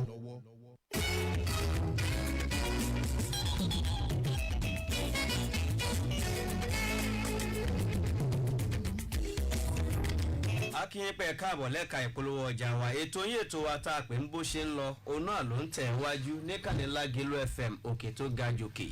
nígbà tí mo ṣíde ètò yìí mo ní pé onímọ̀ ẹ̀rọ Akeem Ọlátúnjí wọ́n wà lórí ètò yìí ọ̀nà ti wà láàrin wa ẹ gbọ́ wọn láìpẹ́ yìí níbi tá a bá roko tì sí níbẹ̀ ni à ń fàbọ̀ sí Kọ́mrẹ́ Báńgbóyè wọ́n nà ká àléébù sí ẹgbẹ́ PDP àtẹgbẹ́ APC pé di iṣẹ́ àkànṣe ni wọ́n ti máa ń rí owó jí kó ṣé lóòótọ́ wá ni ẹjá lọ sọ́dọ̀ ọ̀gbẹ́ni Azeez Fatai Adésọ̀kan wọ́n ní pé ẹgbẹ́ yín o àti PDP àti APC kò sí yàtọ̀ ń bẹ̀ wípé ọ̀nà iṣẹ́ àkànṣe lẹ́mọ̀ pé ti máa ń dọ́gbọ́n rí báyọ̀báyọ̀ ṣe ẹ̀yìn tẹ̀ ń gbọ́ wá ń lé ẹ lọ́wọ́ wá lórí Facebook kọ́mẹ̀ntì ń bẹ̀ mọ́ wo kọ́mẹ̀ntì yìí báyìí. ìyàtọ̀ wà ń bẹ̀ tó gbọ̀nàgbọ̀nà ni. ẹ pààlà láàrin ẹ̀. òun ni ẹ mọ̀ pé àwọn adájọ́ olóṣèlú kọ́ńgílà olóṣèlú gbà view wa yàtọ̀ sí view àwọn comrade wa so àwọn àlùtà agitations kankan so view wọn ó wà exclusive tá a bá ń sọ̀rọ̀ nípa ètò ìjọba a máa ń gbé sórí pẹ́rẹ́dì pé kí lẹ bá kí lẹ ṣe ó la fi ń challenge ìjọba tó wà ń ta lẹ́nu wípé wọn ò sí dáadáa àbí kọ́ máa bú àáfàá tó ń ṣe wáàsí tó ń sọ fún ọ pé zero ni ojú kan la wà gbàtẹ́ pé a wà ń Ghana tẹ́lẹ̀ ìlú ìlàjọ wà ìgbà táwa dé a lè gba abẹ́rẹ́ a lè bá màpó ìjàlẹ̀ ni wọ́n lọ pa àwọn ọmọ student àwọn medical student lọ pa wọ́n ní Ìwó road ó tẹ̀ ṣe mí lànà pé school kan tá a mọ̀ pé school science student ní mí Federal School of Statistics àwọn tó láwọn pé àwọn oníṣẹ́ union government wọn ó kọ́ mọ́ ìgbà àwọn kan tẹ́kẹ́ máa rí sí nìyẹn o wọ́n bá láwọn gbé àwọ́ọ̀dù láwọn fẹ́ nìkan láwọ́ọ̀dù SUB wọ́n bá láwọn fún ẹnìkan láwọ́ọ̀dù kò tẹ̀ ṣe é dákọ́ so ẹ dákọ ẹ sáláàrin ajé ni mo ní pẹ kọrọ ajé tó mú ní pẹ gbogbo wà lórí Facebook ń tàn sọ fún yín pé ẹyẹ sọmbì àwọn èèyàn tí ń gbọ́ wa ẹ ti fi wọ́n nú òkun wọ́n lọ sunu mọ́lẹ̀ lórí Facebook púpọ̀ èèyàn tí ń lo Facebook sì pọ̀ ta ní. ó tí mo fẹ́ fàyọ fún yín bẹ̀ ni wípé kí á jí láàárọ̀ ẹ má gba abẹ́rẹ́ òun la dé bá gọ́vnà Ajímọ̀bí ó rò pé ìlú bàbá mi tó ti bí mi Lágẹ̀lú mo lọ wọ́n wá mú ètò wa ètò láwẹ́ ẹ̀rọ ọmọ gáràjì ẹ má ṣe báyìí ó yẹ ṣe báyìí tá a fi lọ ọ̀fọ̀ òfòrè nọgbà ní tilẹ̀ ètò ọlọ́run àtànágbà Muhammad sallallahu alayhi wa sallam ìyẹn túmọ̀ sí pé àwọn àtàbá jí láàárọ̀ a máa ń ṣàdúrà fún gọ́vnà Ṣèyí Mákindé torí Islam gbà níyànjú ká máa ṣàdúrà fáwọn olórí wa àmọ́ Bíbélì sọ pé heaven help those who help themselves èèyàn kí wọ́n ní pé wọ́n ní kíní kan kó máa gbọ́n mọ ẹran jó ẹ lórí ìlú kò ní jí tẹ́ bá gbogbo àjálù yìí ti pọ̀ jù bí nǹkan ò bá jóná àwọn òṣàdúrà ni ẹni bá fẹ́ darí ìlú gbọ́dọ̀ jókòó báwo la ṣe fẹ́ tó ìpínlẹ̀ Ọ̀yọ́ àbí nípínlẹ̀ Ọ̀yọ́ Nàìjíríà lápapọ̀ ìpínlẹ̀ Ọ̀yọ́ ló súnmọ́ mi ètò ààbò Nàìjíríà lápapọ̀ ó ti mẹ́hẹ̀. atọ́kùn wọn ní kọ́gùn ó kọ́gùn síbi kan jura wọn lọ. bó Ọ̀yọ́ ṣe APC ni mo wá ṣojú níbí àti ìsọ̀rọ̀ Federal APC òun mo fi mu wá pé ìjọba wa a develop road map wa ọ̀nà wa sì wà mẹ́dọ̀ọ́la ẹ lọ Onírèké wo dùgbẹ́ mo nísẹ̀yìn ọmọ Òkè Ògùn ní mí kò sí ìjọba náà tó ṣe dual carriageway fún wa ní Ọ̀yọ́ state ní Òkè Ògùn ìjọba Ajímọ̀bí ló ṣe nísẹ̀yìn I initiate another one nílùú Ṣakí nílùú tó ti bí mi ẹ lọ wo ọ̀nà ẹ̀dọ̀la mo sì wà lókè Ògùn last week èmi àti honourable wa lọ́hùn àjọ rìn lórí ọ̀nà mẹ́kàkẹ́ àwà nílùú Èkó lálẹ́ avenue ìyẹn túmọ̀ sí pé pẹ̀lú owó tó ń wọlé òun là ń sọ fáwọn èèyàn wa ń gbà náà bọ̀dá mi kan wọ́n pè ní sódò àbí kankan olórí labour nígbà náà yóò mọ ọrọ̀jú pìí pé ànígbà owó ìgbé àwọn tí wàá bọ́ sọ́dọ̀ bàbá Ṣèyí Mákindé ń sìn àwọn ń bi wọ́n pé BCOS quarters wọ́n ṣe bó lórí labour leader nìyẹn wọ́n wọ́n BCOS quarters olóhùn wà lọ́nà òtí ìdébàdàn òun fẹ́ lọ assess situation ẹ wà àwọn irọ́ bìtìbìtì irọ́ gbàgbà àwọn ń sọ fún yín pé ètò òlùngbà yẹn owó tó ń wọlé báyìí ni aṣọ 30 month salary lọ́yọ̀ state nígbà tí ní sáà àkọ́kọ́ lẹ̀ ń sọ bẹ́ẹ̀ ni kí nǹkan tó yí dẹni fẹ̀yìn náà ní sáà ní Ọ̀yọ́ state wà yìí lọ́yà níyàwó ní Ọ̀yọ́ state wà yìí ìjọba Ajímọ̀bí lọ́kọ́ fún law student lówó 250,000 lọ́fẹ́ nìkankan láwọn ọmọ law school wa tó wà ní law school tó jẹ́ ọmọ Ọ̀yọ́ state indigene kì í ṣe pé bàbá Mákindé ló initiated no àwa la ṣe adẹ̀sọ́ ní 2012 aṣọ 2013 2014 nígbà tí bàbá wa Jonathan tí wọ́n mú ètò ọrọ̀ ajé wa tí wọ́n sọ dorí kodò tẹ́ pé federal government gan yáwó san salary ni under Okonjo-Iweala ní kíní ẹ̀ stop làwọn àǹdọ́gbọ́n la fi ń sọ fún wa pé tá a bá fẹ́ ṣèlú leadership mo wà ní postgraduate class kan ní ilẹ̀ Ìbàdàn bíbá yìí ẹni tó jẹ́ class governor wa àwa kì í ṣe pé ẹni tó ní mọ́tò kì í ṣàgbàlagbà tọmọ náà bá dàgbà obìnrin ní 27 years old kí la rí lára rẹ̀ administrative ability versatility ó ní akíkanjú kì í ṣe pé bẹ́ẹ̀ nìkan gbé mọ́tò wá sí class àbí ó dàgbà ohun tá a bá fẹ́ yan gómìnà àwọn táwọn wò lára gómìnà pọ̀ kí ẹ kákọ̀ jókòó ọmọ mi ọmọ ọdún méje yóò san sálárì ṣebí kówó ti wá láti Àbújá ni à ń sọ̀rọ̀ thinking outside the box kí la fẹ́ ṣe tí kan bá yí dande. ṣé ẹ mọ̀ pé IGR wa lọ́yọ̀ state ó ti lo òkè sí. níbo tí ló yẹ rán gbogbo ẹ̀ ṣe rí ìjọba yìí. ṣé Bureau of Statistics tó fi ìta ẹ̀rọ wọn tó ń pa. bureau kan ìjọba wa His Excellency Governor Ṣèyí Mákindé wọ́n ṣe dé kò ju oṣù méjì lọ wọ́n ní IGR ti lọ sí kípa ohun tó ń sọ fún wa tẹ́lẹ̀ láti Omi Tuntun House ni pé ìjọba wa o ó ń kó jẹ táwọn bá ti débẹ̀ báyìí kódà àwọn òǹtẹ̀ ní ìjọba àpapọ̀ gan wọn ní nídìí owó ẹ̀ àwọn ọmọ ṣèlú lọ ní gbogbo amátẹni nígbà tó débẹ̀ òun là ń sọ fún wa pé ọmọ tó ní bàbá òun ò là tó ní bàbá òun ò lówó lọ́wọ́ ẹnu ẹlòmú náà wà ní. ó dà ẹni tẹ́ ẹ bá dé òun ti dà bẹ́ẹ̀ náà kọ́nà Ṣẹ́gun Sàlámù ọ̀rọ̀ kan yìí ẹ̀yin tẹ́ ń gbọ́ wa kétékété káàkiri àgbáyé ẹ lọ gbójú ò wá lórí Facebook wa Lágìlú FM 967 bẹ́ẹ̀ bá ṣe ń wò ní kẹ́ ẹ máa share rẹ̀ ẹ share rẹ̀ mọ gbogbo ẹ̀yin tẹ́ ẹ mọ́ ń share rẹ̀ náà là ń ṣàtúnjọ yín ẹ share rẹ̀ kó kárí ilé kó kárí oko kọ́nà Ṣẹ́gun Sàlámù ọ̀rọ̀ kan yìí. ẹ ṣeun àtọkùn ṣe rí nígbà tó bá yá àwọn olóṣèlú yìí wọ́n padà kó àwọn aráàlú ní táàmù nípa wọn ẹnu wọn dùn ẹnu wọn dùn bí ìjọba tó wà ń ta yìí bí ṣe ń pa irọ́ lọ́wọ́lọ́wọ́ bẹ́ẹ̀ náà làwọn náà ṣe ń pa irọ́ ṣùgbọ́n àwọn méjèèjì èmi rí wọn gẹ́gẹ́ bí èṣù méjì kò sí ètí òfin ìyà jẹ ọmọ ìpínlẹ̀ Ọ̀yọ́ nínú àwọn méjèèjì ètí wọ́n dẹ̀ ń ṣe tí ò dáa ó bẹ́tà kẹ́ àwọn aráàlú èmi máa ṣe àpé mo máa ń tẹnu mọ́ lórí ètò àwọn aráàlú ká jókòó gan kí ni wọ́n ń pè ní òṣèlú gangan báwo la ṣe darí ìlú yìí kò ń ṣe gbogbo alámájọ́ ẹgbẹ́ òṣèlú ṣùgbọ́n àwọn alẹ́ fẹ́ ṣe ìjọba lé lórí tá a bá wo gọ́ọ̀mẹ̀ntì wà níta lọ́yọ̀ state yìí ń sìn tí gómìnà Ṣèyí Mákindé tí wọ́n ń hẹ̀dẹ̀ gbogbo àwọn tí wọ́n ṣe ìjọba wọn pé 1000 àwọn tá a lẹ́ ń bẹ ní ìpínlẹ̀ Ọ̀yọ́ millions ni wa ṣùgbọ́n àwọn tá a fẹ́ kódà sípò ní kẹjẹ́ ká wò àní wọn à ní àkóyawọ́ lórí ọ̀rọ̀ ìpínlẹ̀ Ọ̀yọ́ àtijọba tó lọ àti tó wà níta yìí tá a bá ní ká wò dáadáa inú mi dùn pé ẹnjìnìà Akeem Ọlátúnjí wọ́n ti wà ní ilé agbára yìí mò ń gbọ́ wọn ní 2019 wọ́n ní nígbà tí ìjọba Ṣèyí Mákindé tó bá fi pé ọdún kan ọ̀rọ̀ tí wọ́n sọ ni wọ́n ní wọ́n á ti kó àgàdà sí gbogbo iléèwé tó wà ní ìpínlẹ̀ Ọ̀yọ́ ọmọ Àdìó ni mò ń gbé secondary school tó wà níbẹ̀ United àwọn máa ń fi orí ru àga lọ sí iléèwé ni kí ni ìjọba ń tàn wá jẹ fún mo sì ń tẹnu mọ́ ní orí ètò tí bá ti wà ń bíbà yìí pé tí ìjọba ìpínlẹ̀ Ọ̀yọ́ bá mọ̀ pé agbára àwọn ò gbé free education torí àwọn ọ̀ràn àwọn ọmọ wọn lọ sí public school commissioner àwọn kẹ́kọ̀ọ́ lọ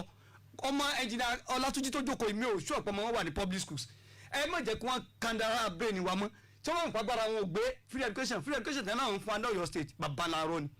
torí pé ọmọ tí wọn ò lè lọ síbẹ̀ láéláé so àwọn máa ń fi oríro àga lọ léèwé wọ́n tún bá débi wípé wọ́n fẹ́ ṣe exam atọ́kùn èmi àti ń ṣe àwọn ìrìn àjò kan sáwọn iléèwé kan tó yẹ pé wọn à ní roof nínú Ìbàdàn bíbá yìí wọ́n fẹ́ ṣe exam wọ́n fi chalk kọ exam sí ojú bọ́ọ̀dù fáwọn ọmọ nípínlẹ̀ Ọ̀yọ́ yìí náà ni nínú Ìbàdàn gangan ló ti ṣẹlẹ̀ níbo la wá ń lọ táǹtàn la wá jẹ lórí agric kí ni achievement gọ́ọ̀mẹ̀ntì yìí láti 2019 ẹjẹ́ àgbéga láti orí Ajímọ̀bí títí di èní ọ̀rọ̀ àkùkọ mẹ́mẹ́ kí ni achievement wa lórí agric. tá a bá dé odò àmọ́ bá a ṣe fò ó nígbà tí ìjọba yìí bá ṣe iye ọdún méjì wọn kọjá. ó ti dé. ẹ wo iye tí ẹ ti ná lórí agric náà. àwọn bá ṣe àwọn nǹkan gudugudu méje àti yàrá mẹ́fà ń bẹ tí wọ́n ò ṣiṣọ́ lójú ẹ̀ kò sí yàrá mẹ́fà ọmọ ìpínlẹ̀ Ọ̀yọ́ tí 7.6 billion owó agric loan.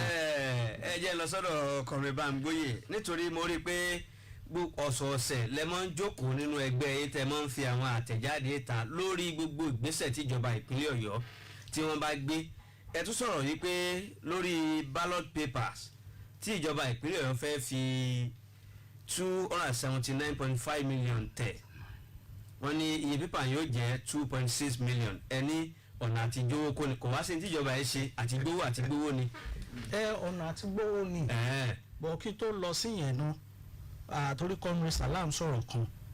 tá a dẹ̀ gbọ́dọ̀ sọ̀sì òní pé kò sí yàtọ̀ nínú ẹgbẹ́ méjèèjì tá a bá sọ pé kò sí yàtọ̀ nínú ẹgbẹ́ méjèèjì kì í ṣe bí orúkọ kọ́ kì í ṣe pé bí tàwọn tó wà nù rẹ̀ kọ́ àdó ẹ máa rí i pé àwọn kan máa wà ń bí lẹ́nu ansa síbí lọ́la nǹkan tó fà náà ni pé kò sí ìyàtọ̀ nínú àfojúsùn bí ẹgbẹ́ méjèèjì ṣe fẹ́ ṣèjọba èmi tí mo wà ń bí lẹ́nìí sìn èmi ni alága gbogbogbò ẹgbẹ́ Socialist Party of Nigeria mi ò ṣe ẹgbẹ́ òṣèlú kankan rí ju ẹgbẹ́ NCP ilé tí Gani dá sílẹ̀ lọ́hùn ìgbà tí àwọn olówó dẹ̀ ti wá jí tán ti dàrú la fi sá kúrò ńbẹ̀ gbàtà kúrò ńbẹ̀ a lọ sí labour torí ẹgbẹ́ tí òṣìṣẹ́ dá sílẹ̀ torí èròǹgbà tiwa ní pé ó dìgbà tí òṣìṣẹ́ àti mẹ̀kúnnù tán bá kóra wọn jọ lórílẹ̀‐èdè yìí táwọn náà bá wà ní ipò agbára ó dìgbà náà ká tó lè bọ́ kúrò ní oko orí gbogbo olówó bílóníà amúnisìn ni wọ́n kò sí ọjọ́ tí wọ́n lè láàánú mẹ̀kúnnù ní bó ṣe wù ú wọn bí kòrónà ṣe wà tí àwọn èèyàn lù síṣẹ́ wọn tí àwọn tó ń lù síṣẹ́ tán slash salary wọn àwọn tó ń slash salary tó ń sanwó oṣù fún wọn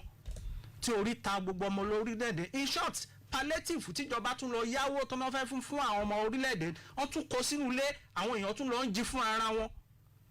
pẹ̀lú gbogbo. ṣe mọ̀ pé èèyàn bá fẹ́ pè nǹkan yóò ṣàtò rẹ̀ síbì kan náà. ẹ̀yìn mi ò kàn sọ̀rọ̀ lórí ìyẹn àwọn olóògbé mi tó fẹ́ kó sí but ó wà ní àkọọ́lẹ̀ pé wọ́n pín fọ́mọ orílẹ̀‐èdè nàìjíríà pẹ̀lú gbogbo ìyẹn tó ìjẹ́ mọ̀ pé láàrin gbogbo ìgbà wàhálà yìí owó dangote profit dangote láàrin ìgbà náà ó increase by $1.4 billion so ìyẹn túmọ̀ sí pé bí ìyà ṣe ń jẹ wá torí ń ta wáyìí àwọn kan ń sọ̀rọ̀ nú ẹ̀ àwọn wo ló dẹ̀ ń sọ̀rọ̀ nú ẹ̀ àwọn tó wà ní ètò òṣèlú àtipò agbára ni àwọn péré ti dẹ̀ lélẹ̀ so bí ìyà ṣe ń jẹ wáyìí lọ́rọ̀ wọn pọ̀ sí so àwa tá a fẹ́ bọ́ kúrò nú ìyà la gbọ́dọ̀ kóra wa jọ ìyẹn ló fà á táwa fi dá ẹgbẹ́ òṣèlú tiwa sílẹ̀ ẹgbẹ́ wa ò dẹ̀ ń ṣe ẹgbẹ́ pé tó bá ti di àsìkò election nìkan la máa kó gbá jáde òun ló fà á tó jẹ́ pé gbogbo bí ètò ìjọba Ṣèyí Mákindé ṣe ń lọ làwa ń sọ sí tẹ bá dẹ̀ wò àwa ò bú pé òṣèlè a máa sọ ni bó ṣe yẹ kó rí lélẹ̀ bó ṣe yẹ kélé orí bó ṣe yẹ kó rí lọ́rọ̀ olúwo ni pé kò mọ́pọlọ dání wípé à ń ná owó ribiribi bẹ́ẹ̀ yẹn pé a fẹ́ lọ print ballot paper nígbà tó jẹ́ wípé àǹfààní wà láti print irú ballot paper bẹ́ẹ̀ yẹn nípínlẹ̀ Ọ̀yọ́ through Ọ̀yọ́ State Printing Press alukoro fúnjọba Dr. Wàsíù Ọlátúnbọ̀sún òun ẹnu ara ẹ̀ ló fi sọ pé gbogbo ìdìbò tó ti ń kọjá nípínlẹ̀ Ọ̀yọ́ pé printing press ìpínlẹ̀ Ọ̀yọ́ náà fi ń tẹ ballot paper pé kí ló wá fà á tẹ wá sọ pé Nigerian Security Company meeting company lẹ wá fẹ́ lọ ṣe Nigerian Security meeting company tó ń lọ yìí kì í ṣe Nàìjíríà ló ní o láti ọdún 2018 ní Nàìjíríà ti ta 20% share àwọn kì í ṣe Nàìjíríà nìkan ló ní printing yẹn Thomas Dilau British òun àti Nàìjíríà náà pàdé àpòpọ̀ tó ìjọba kìíní ẹ̀ sílẹ̀ láti 1963 láti ìgbà yẹn kì í ṣe Nàìjíríà ló ní wọ́n ìjọ ń pín agbára yẹn ni agbára eléyìí bíi 40% tó wà lọ́wọ́ Nàìjíríà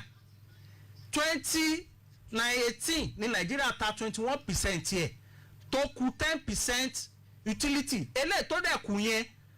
pé wọ́n fẹ́ regulatory role nìkan ni ṣé rí company tá a sọ yìí ó ní about 482 other company tó jẹ́ pé wọ́n kàn lórúkọ company tó jẹ́ aládàáni tó fi ń ṣòwò lára wọn níjọba ìpínlẹ̀ Ọ̀yọ́ lọ ń ṣe okòwò pẹ̀lú tá a bá dẹ̀ wọ́ ìwádìí ẹ̀ dáadáa àwọn tó máa wà ń jọba tó ní ọ̀rẹ́ tó wà ń jọba ló máa gba contract yẹn òun la fi sọ pé ọ̀nà àti kówó jọ ni tó bá fẹ́ ṣe dáadáa a ní ìdí àti lọ ná owó ribiribi báyìí pé a fẹ́ ṣe gẹ́gẹ́ bí mo ṣe sọ àwọn ẹgbẹ́ òṣìṣẹ́ LAUTECH wà ń bẹ̀ wọ́n pariwo wọ́n rówó oṣù gbà wọ́n jẹ wọ́n lówó oṣù méje àwọn chartered institution. lórí ọ̀rọ̀ LAUTECH ẹ̀ ń sọ bí wà tó yẹ pé wọn ò fún ọ lówó oṣù kankan. òun náà la sọ ọ̀jẹ̀ ìjọba la ń sọ gẹ́gẹ́ bí mo ṣe sọ lẹ́ẹ̀kan. ṣẹ́rí mo gbàlejò Jack chairman lórí ètò yìí wọ́n ṣẹ̀ ṣàlàyé ààtò tó wà ńlẹ̀ ìjọba yìí ń sanwó oṣù fún wọn. ṣùgbọ́n outstanding làwọn á sọ outstanding náà ni mo ní ìjọba owó ọmọṣọ́lẹ̀ kan mo ní ìṣèjọba yìí ló jẹ náà. bẹ́ẹ̀ ṣe sọ agbọ́dọ̀ máa là á ní àwọn ará ilé. mo ní bọ́kàn tiẹ̀ ṣe péjọba yìí sọ pé òun kọ́ ló jẹ wọ́n péjọba àná ni òun la fi sọ pé taba bẹ̀rù wí. ní ọjọ́ ẹtì Friday tó lọ nínú owó tí wọ́n jẹ wọ́n mo bá ẹnìkan sọ̀rọ̀ tó jẹ́ òṣìṣẹ́ tó jẹ́ olùkọ́ LAUTECH ó ní wọ́n ṣe ọ̀kan bẹ̀ tá a jọ sọ̀rọ̀ ó túmọ̀ sí pé ìjọba yìí ní lọ́kàn láti san gbowó yẹn. ṣe yes tí ìjọba bá ní lọ́kàn ó yẹ kí Yorùbá ní pé tí o bá ní Ọlọ́run rí ọ jẹ́ kéèyàn náà rí ọ pẹ̀lú gbogbo ìpèníjà bàtàbàtà tó wà níwájú ìjọba yìí tẹ́ ẹ dẹ̀ mọ̀ pé ààyè wà àǹfààní wà láti rí i pé ẹ lè ṣọwọ́ ná by printing that thing ní ìpínlẹ̀ Ọ̀yọ́ kí la wá ń sá lọ sẹ́kọ̀ọ́ fún yàtọ̀ fún yẹn wá torí pé kán lè rí i pé ẹ lẹ́bọ lẹ́rù ní ètò ìdìbò tó ń bọ̀ lẹ́ fi lọ ṣe yẹn ní Èkó irọ́ gbaa ni ìgbà tí ìjọba ìpínlẹ̀ Ọ̀yọ́ tíjọba ìbílẹ̀ bá mọ̀ pé òun fẹ́ lẹ́bọ lẹ́rù òun ò fẹ́ lọ́wọ́ ní ètò ìdìbò kì í ṣe ìpínlẹ̀ Ọ̀yọ́ ló yẹ kó máa gbé contract jáde torí ìjọba ìpínlẹ̀ Ọ̀yọ́ PDP ló fọ́ọ̀mù ẹ̀ PDP lọ́dẹ̀ fọ́ọ̀mù ìjọba ìpínlẹ̀ Ọ̀yọ́ òun náà ń dìbò ó fẹ́ kópa ń pa ìbò local government so tó wá jẹ́ ìjọba ṣé federal government ló máa ń gbé contract tó bá kéde ẹ̀ bá wo election àpapọ̀ kì í ṣe federal government ló máa gbé contract jáde INEC á ti gbé budget ó sì ẹ̀ kí àdẹ̀mọ̀ pé ìgbà tó fẹ́ bẹ̀rẹ̀ wọ́n submit budget sí House of Assembly wọ́n dé approve ẹ̀ fún wọn àwa ò rí pé ó yẹ kán tún máa sọ pé wọ́n tún vote owó kan lọ́tọ̀ pọ́n fẹ́ lọ print ballot paper gbogbo owó tó yẹ kán fi ṣe ètò ìdìbò yìí ó yẹ kó ti wà nù yẹn bí INEC ṣe ń gbà náà nìyẹn ìdẹ́ ń ṣe wípé.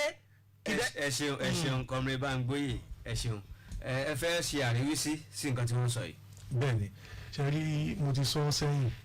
bàbá wa Ọlágúnjú SAN bọ̀dá wa dáadáa ni èèyàn máa ń ṣọ́ra ṣe nínú àwọn apọ́nmẹ́ǹtì kan olóṣèlú wọn á dọ̀tí orúkọ tí yóò lébọ̀ láti kójọ tí a bá fẹ́ sọ̀rọ̀ ẹ̀yẹ́ ní àwa olóṣèlú lẹ́yìn náà ẹ papọ̀ ní ẹ sọ pé àwa olóṣèlú ohun tá a fẹ́ fàyọ̀ bẹ̀ ni wípé irọ́ gbà ni local government election OSEC bàbá Ọlágúnjú orí rédíò wọn ní independence wà kíní kan wà lágbájá wà independence tó wà gbà tí mo rí ẹ̀gbọ́n mi dáadáa Wàsíù Ọlátúnbọ̀sún tóun tún ń pé tó dé gbogbo lẹ̀ pé àwọn ti award contract ta ni ṣé ESCO chamber òun ni OSEC ni so ìyẹn túmọ̀ sí pé gbogbo ohun tí Ọlágúnjú sọ fún wa ó wà contradictory à ń sọ fún yín pé gọ́vnà Mákindé ò ní gbà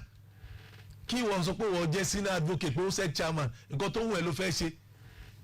ohun tá à ń sọ fún wa nìyẹn pé. kí ló dé tí Ṣèyí Mákindé ò fi ní gbà. ara pé ṣe àdékùn wọn ni. ikùn kọ́ ara tí ò ní gbà náà ni contract tó jáde yìí OSEC ló yẹ kó pe àwọn tó máa ṣe tó máa print ṣé Tèmítáyọ̀ nìwọ ni o Yẹ́misí nìwọ ni o eléyìí la fẹ́ gbé fún o OSEC ló yẹ kó dúnàdúrà pẹ̀lú kò sóhun tó kan ìjọba ìyẹn state government kó OSEC present budget ni kọ́ndẹ̀ wò pé ṣé budget yóò pọ̀ jù ṣá lè gbé kọ́ndẹ̀ fún wọn lówó wọn bó ṣe yẹ kó rí nìyẹn òun là ń sọ fún wa pé àìgbà òfin lójú ẹ bọ́ sí LAUTECH ẹ jí láàárọ̀ ẹ bọ́ sí LAUTECH ẹ ní step aside ayé Babangida láti gbọ́ step aside gbẹ̀yìn adela wà níjọba ara wa ohun tá governing council máa gbọ́dọ̀ wà tó bá wà tí ò bá ti sí tó bá ti wà òun ni Professor Déolú Àkàndé ṣe àtẹ̀jáde síta pé ẹ má bà education jẹ́ ẹ bà ìjọba jẹ́ tún bọ́ sí LAUTECH tún fà á láṣọ ya so ohun tá à ń sọ fáwọn èèyàn wa ni wípé ìjọba tó wà ń ta yìí o ọ̀tọ̀ ni ká sọ pé ìjọba ò dáa ọ̀tọ̀ ni ká sọ pé ọ̀tọ̀ lẹ̀ kéèbú ọ̀rọ̀ kéèbú kọ́ là ń sọ yìí ìjọba yóò ṣe dáadáa tó lọ́nà ojúpọ̀nà tó pọ̀ so àwọn à ń sọ fún wa pé nígbà tá a dẹ̀ wà ní ìjọba tiwa ojoojúmọ́ ni sátidé yẹn ti gbọ́ àtẹ̀jáde onímọ̀-ẹ̀rọ Ṣèyí Mákindé onímọ̀-ẹ̀rọ wá dáǹsì so òun là ń sọ fún àwọn èèyàn wa pé ẹnu dùn rò fọ́ àgàdàwọ̀ ṣe bẹ́gẹ́dú tá a wá ti wà ń jọba òun náà ni experience player àti mọbi tó kù díẹ̀ káàtó sí. ẹ mọ bí ẹ sọ pé àmọbi tá a ti ṣàṣìṣe. tá a lè tẹ̀síwájú òun lẹ́wọ̀n nílùú Èkó ohun tí là ń sọ fún wa pé public policy kì í ṣe ohun tí wọn kàn máa jí làárọ̀ bàbá wa Awólọ́wọ̀ odidi ọdún 3 ló fi gbìmọ̀ lórí free education kì í ṣe pé kò jí làárọ̀ ó kàn ní free ẹ̀ka sùn 1,000 naira ẹnjìnà Akeem Ọlátúnjí wà ń bí i inú àwẹ̀ làjọ wà yìí oṣù 8 ni tó ti fún ọ ní owó gbẹ̀yìn tó ti fún ọ ní school wọn fún school ọkọ lówó ní grant tí n bá parọ́ inú àwẹ̀ lájọ wà yìí. Comrade Ṣẹ́gun sá fún ọ lówó. ẹnjìníà wọn ò dá yín lóhùn gbogbo èsì ọ̀rọ̀ yín pátápátá wọn ò dá yín lóhùn nígbà máa dá yín lóhùn tá a wà gba ìpè láti dé. atọ́kùn ṣe rí ètò wa yìí yóò mọ padà la aráàlú lọ́yẹ̀ ṣáàdì the last time tí a ní good or best local government election lè tí wọ́n ti ṣe láti 1999 ti INEC conduct ṣáàdì láti gbà yẹn ní Ọ̀yọ́ state yìí títí tó fi di ìjọba tó lọ yìí àjẹtí abẹ́ ṣe yìí fluke irọ́ ni gbogbo wọn ń pa kò sí free and fair local government election so that is why àwọn tí wọ́n máa ń clamour fún restructuring ẹ̀dá election local government ẹ̀dá padà sọ́ndà INEC kọ́dẹ̀ máa di gbogbo ẹ̀ simultaneously nígbà kan náà ni torí wípé ọgbọ́n èrú ọgbọ́n jìbìtì ni so èmi à ń rọ ìjọba àwọn asòfin wa tí wọ́n bá lọ sí National Assembly ní Abuja kí wọ́n dá election local government bí wọ́n ṣe ń conduct ti state àti ti federal kó jẹ́ pé INEC náà ló máa conduct ẹ̀ gbogbo ẹ̀ táwọn state ń conduct ẹni tó bá wù wọ́n ẹgbẹ́ tó bá ti wà ń jọba ló máa bọ́ síbẹ̀. ọ̀dà ẹ ṣeun kò sí devil praying down. níbi tá a bá ètò dé yìí máa pe onímọ̀ ẹ̀rọ Hakeem wọ́n ó bọ̀ sórí ètò báyìí bẹ́ẹ̀ ni màá gbàlejò Ṣeun Awódélé Samhawo tí wọ́n jẹ́ chairman fún FIBAN nípínlẹ̀ Ọ̀yọ́ ìyẹn Freelance and Independent Broadcasters Association of Nigeria wọ́n ti wà nítòsí wa báyìí màá pọ̀n náà wọlé ẹ jẹ́ kí n pe onímọ̀ ẹ̀rọ Hakeem Ọlátúnjí wọlé sórí ètò yìí láàárọ̀ yìí ibi tí agbadé hàn gbogbo àwọn nǹkan tá a ti mẹ́nubà tó jẹ́ ti ìpínlẹ̀ Ọ̀yọ́ ó yẹ kí ẹgbẹ́ òṣèlú PDP aṣojú wọn kó lè sọ̀rọ̀ lórí ẹ̀ dáadáa nítorí pé làhàmì oníbàtà inú ń ké ló tù fẹ̀ mú padà bọ̀.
onímọ̀ ẹ̀rọ Hakeem Ọlátúnjí ti wà ní yàrá agbóhùnsáfẹ́fẹ́ èyí tẹ́ tó dé wọlé ìtúnlágbára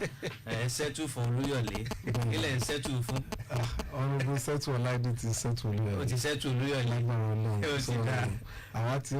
múra ìdìbò. ẹ ti ń múra àbọ̀ báyìí. bẹ́ẹ̀ ni torí pé ẹni tí ò ṣe exam tó dẹ̀ expect pé ó pass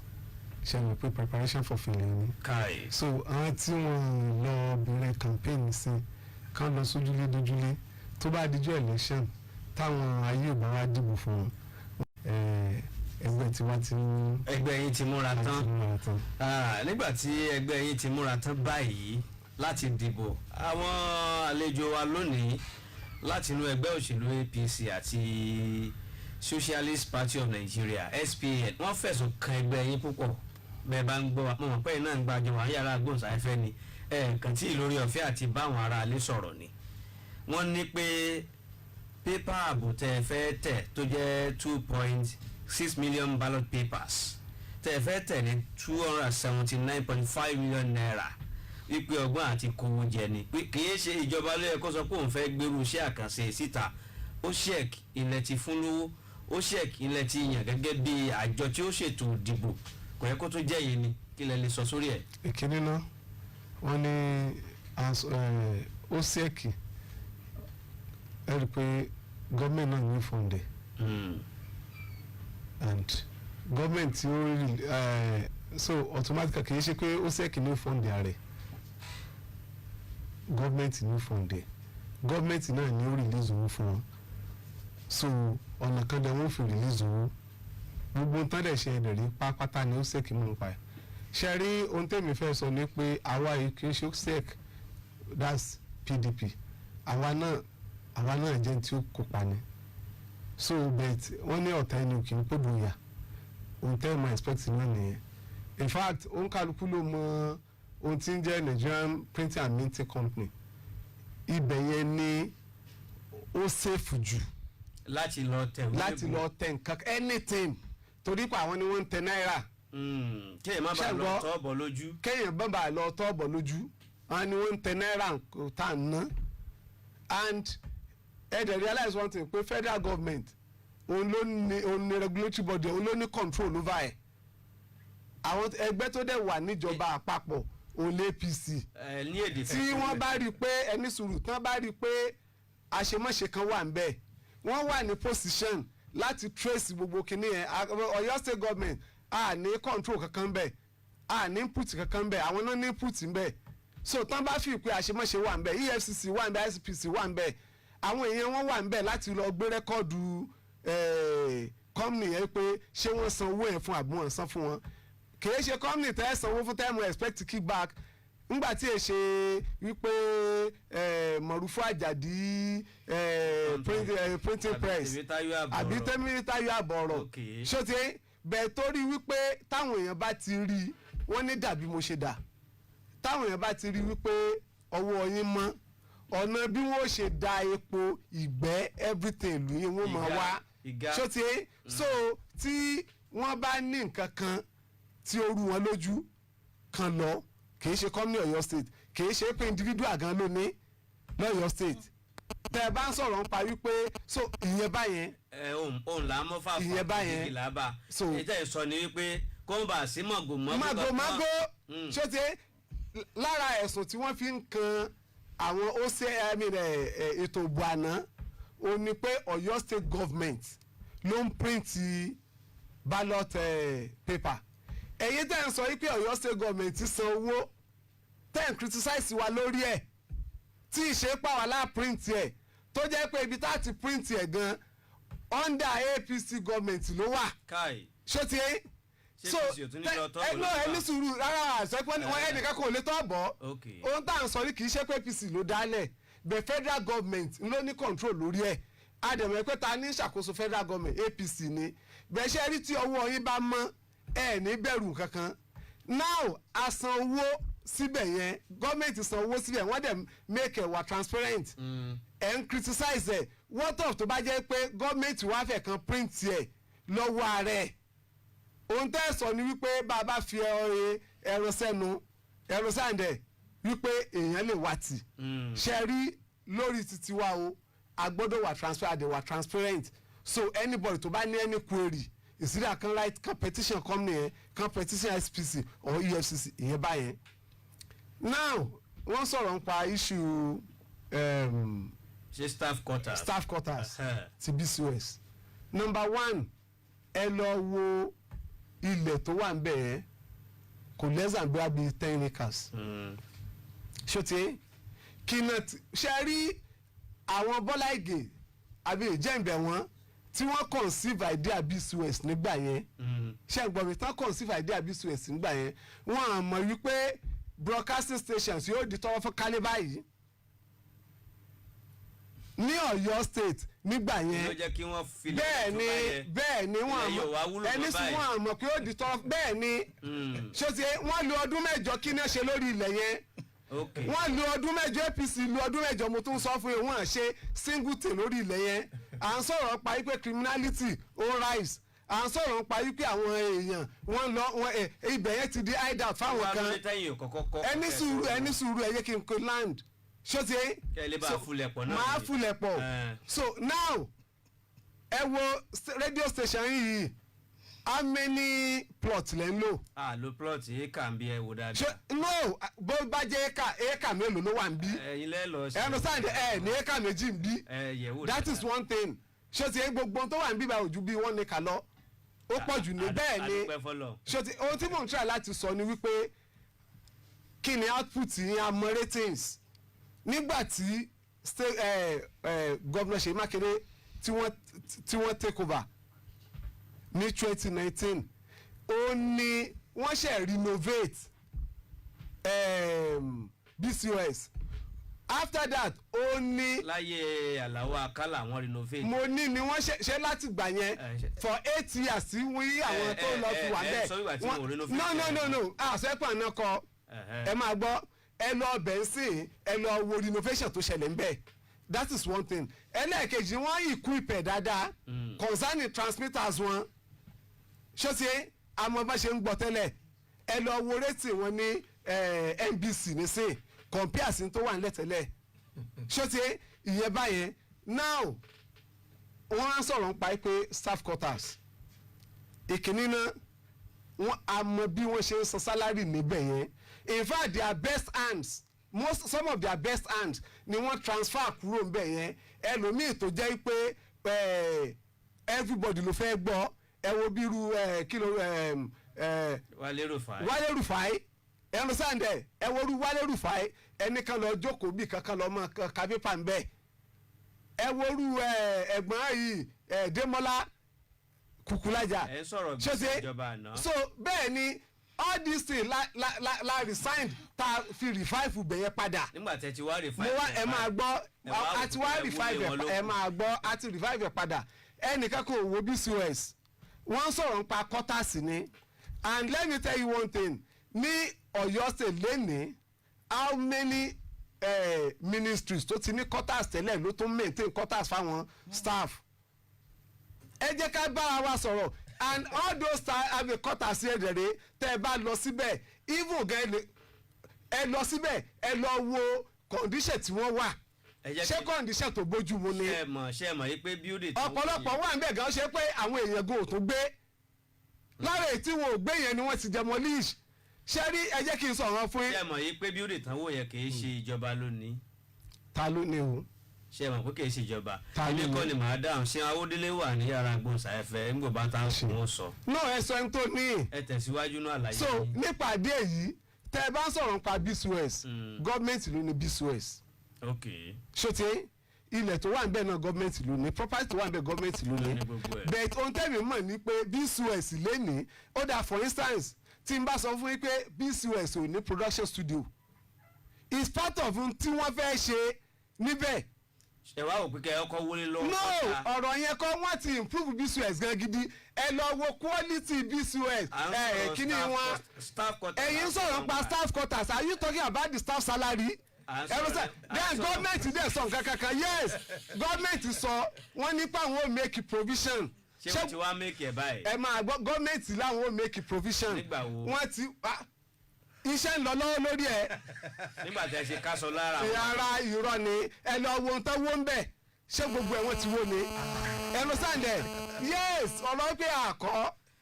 ṣé ti lára ìtí wọn àti ìgbé ni but let me tell you one thing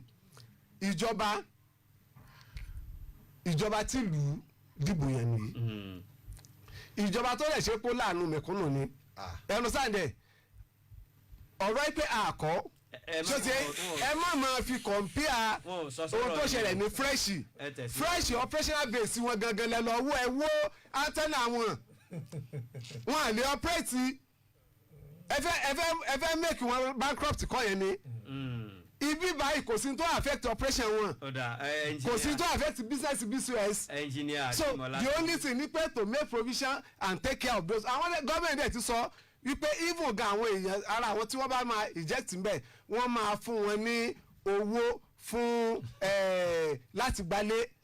so all these things there dey only procedure tó ṣe pé ara ò ní ní ẹnì kankan. àdúpẹ́ ẹ ṣe onímọ̀ ẹ̀rọ Akeem Ọlátúnjí ẹ jáde ìtajà náà ètò bó ṣe ń lọ náà ló ń lọ lọ́wọ́ níkànnì Lágẹ̀lú FM bẹ́ẹ̀ ṣe ń gbọ́ wa lélẹ́ máa wò wá kétékété lórí Facebook wa lórí Instagram lórí YouTube lórí Twitter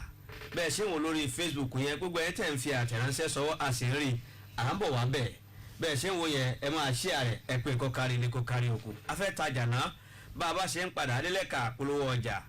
Ṣeun Awódélé tó jẹ́ alága FIBAN nípínlẹ̀ Ọ̀yọ́ wọ́n wọlé sórí ètò ìmú padà bọ̀. bó ṣe ń lọ pẹ̀lú Tèmítáyọ̀ Oyèládé. Formality hotel plenty for Ibadan, but the ogbonge hotel wey dey value the life of a customer na Academy Suites, the correct hotel wey tanda gidigba for Ibadan. We no dey joke with hygiene plus include sanitation of we facility wey be say na from time to time we dey fumigate our hotel to prevent the spread of coronavirus abi any yamayama viral disease make e no cause katakata for we customer dem. No be for now o, e don tey wey we don don dey decontaminate we rooms, swimming pool area, the hotel reception, toilet, spa and massage chambers, the restaurant, kitchen plus include event center and our event halls. You see now say e dey safe make we dey stay with us at Academy Suite because why we dey keep to the rules of the Nigeria Center for Disease Control with face masks, hand sanitizer plus include social distancing. For Academy Suite, coronavirus no get place to stay. Academy Suite today on Sosami Road, Okeado, Ibadan. Telephone 080-9293-0000. Academy Suits, home away from home. àṣẹ gbogbo ntẹ̀yìn bá nínú ìkáwọ́ ńlẹ̀ yẹn yọ sàká lórí ẹ̀. iléeṣẹ́ women city tó ti bọ̀nà àrà yọ nínú ààwẹ̀ tọdún 2021 Ramadan promos plus 2021. ilẹ̀ wọn tó wà láyégún ọ̀lẹ́yọ̀ ńbàdàn tí wọ́n ń tà ní $850,000 tẹ́lẹ̀. lásìkò àwẹ̀ yìí lọ san $350,000. kó o donílẹ̀ kọ́lé sí àǹfààní tó lọ́jọ́ ni. ilẹ̀ tó wà ní Màníyà $200,000. èyí tí ń bẹ lólómi $250,000 ni. túnbọ̀ àwọn oúnjẹ aṣaralóore tó ń bẹ fún gbogbo aláàwẹ̀ àtẹni tí ó gba àwẹ̀ tó bára lẹ̀ lọ́dọ̀ wa. bíi beverages rice òróró àti bẹ́ẹ̀ bẹ́ẹ̀ lọ. ilẹ̀ wọ́n máa ń bẹ nílá Àlíbà Òṣogbo Kùjẹ́ l'Àbújá ńìlọrin fún títà ogúnjọ́ oṣù kẹrin títí di ogúnjọ́ oṣù karùn-ún ọdún 2021 láyé ti ti sílẹ̀ láti wá máa gba ẹ̀bùn tá a ti kó kalẹ̀ hàn gàgà fún gbogbo yín ní Woma building tó wà ní dojúkọ olówó tí fowó ṣàánú shopping complex Ìwó Road Ìbàdàn fún béèrè kàṣán lólówó tí fowó ṣàánú shopping complex gangan Ìwó Road Ìbàdàn tàbí ẹ̀ka iléeṣẹ́ wọn tó wà ní Grid Over Security and Defence System building Olóró bus stop adjacent NISA Ọ̀jọ́ Ìbàdàn telephone 081-6607-3415 081-4133-2685 Woma City ìfẹ́ oníbàárà ọjà lógún.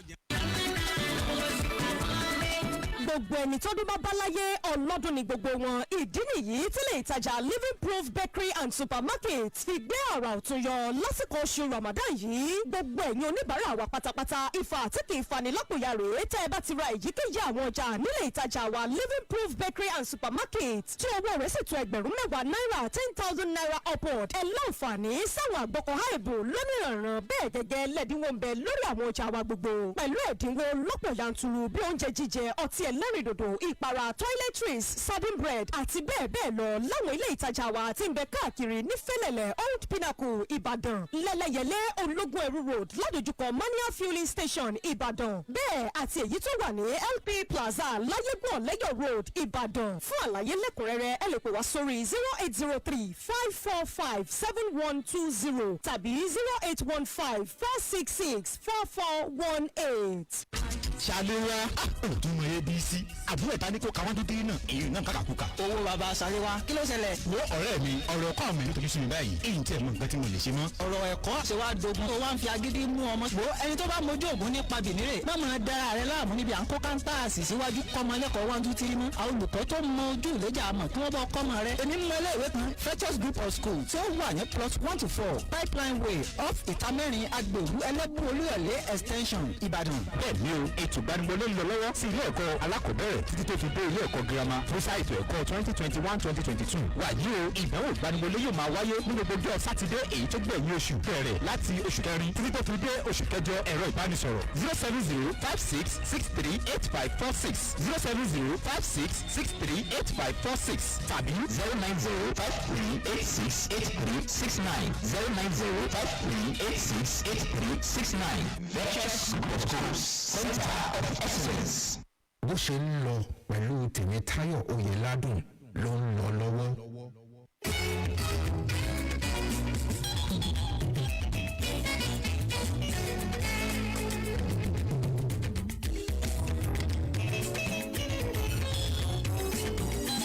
ẹ káàbọ̀ padà lẹ́ka ìpolówó ọjà wa ètò yín ètò wa eléyìí tá a pè ní bó ṣe ń lọ òun ló ń tẹ̀ wájú ń kàn ní Lágìlú FM bẹ́ẹ̀ ṣe ń gbọ́ wa ketekete ẹ lọ gbójú wa lórí Facebook wa Lágìlú FM 96.7 òkè tó ga jòkè inú mi dùn ayọ̀ mi kún pé ọ̀gá wa alága FIBA nípínlẹ̀ Ọ̀yọ́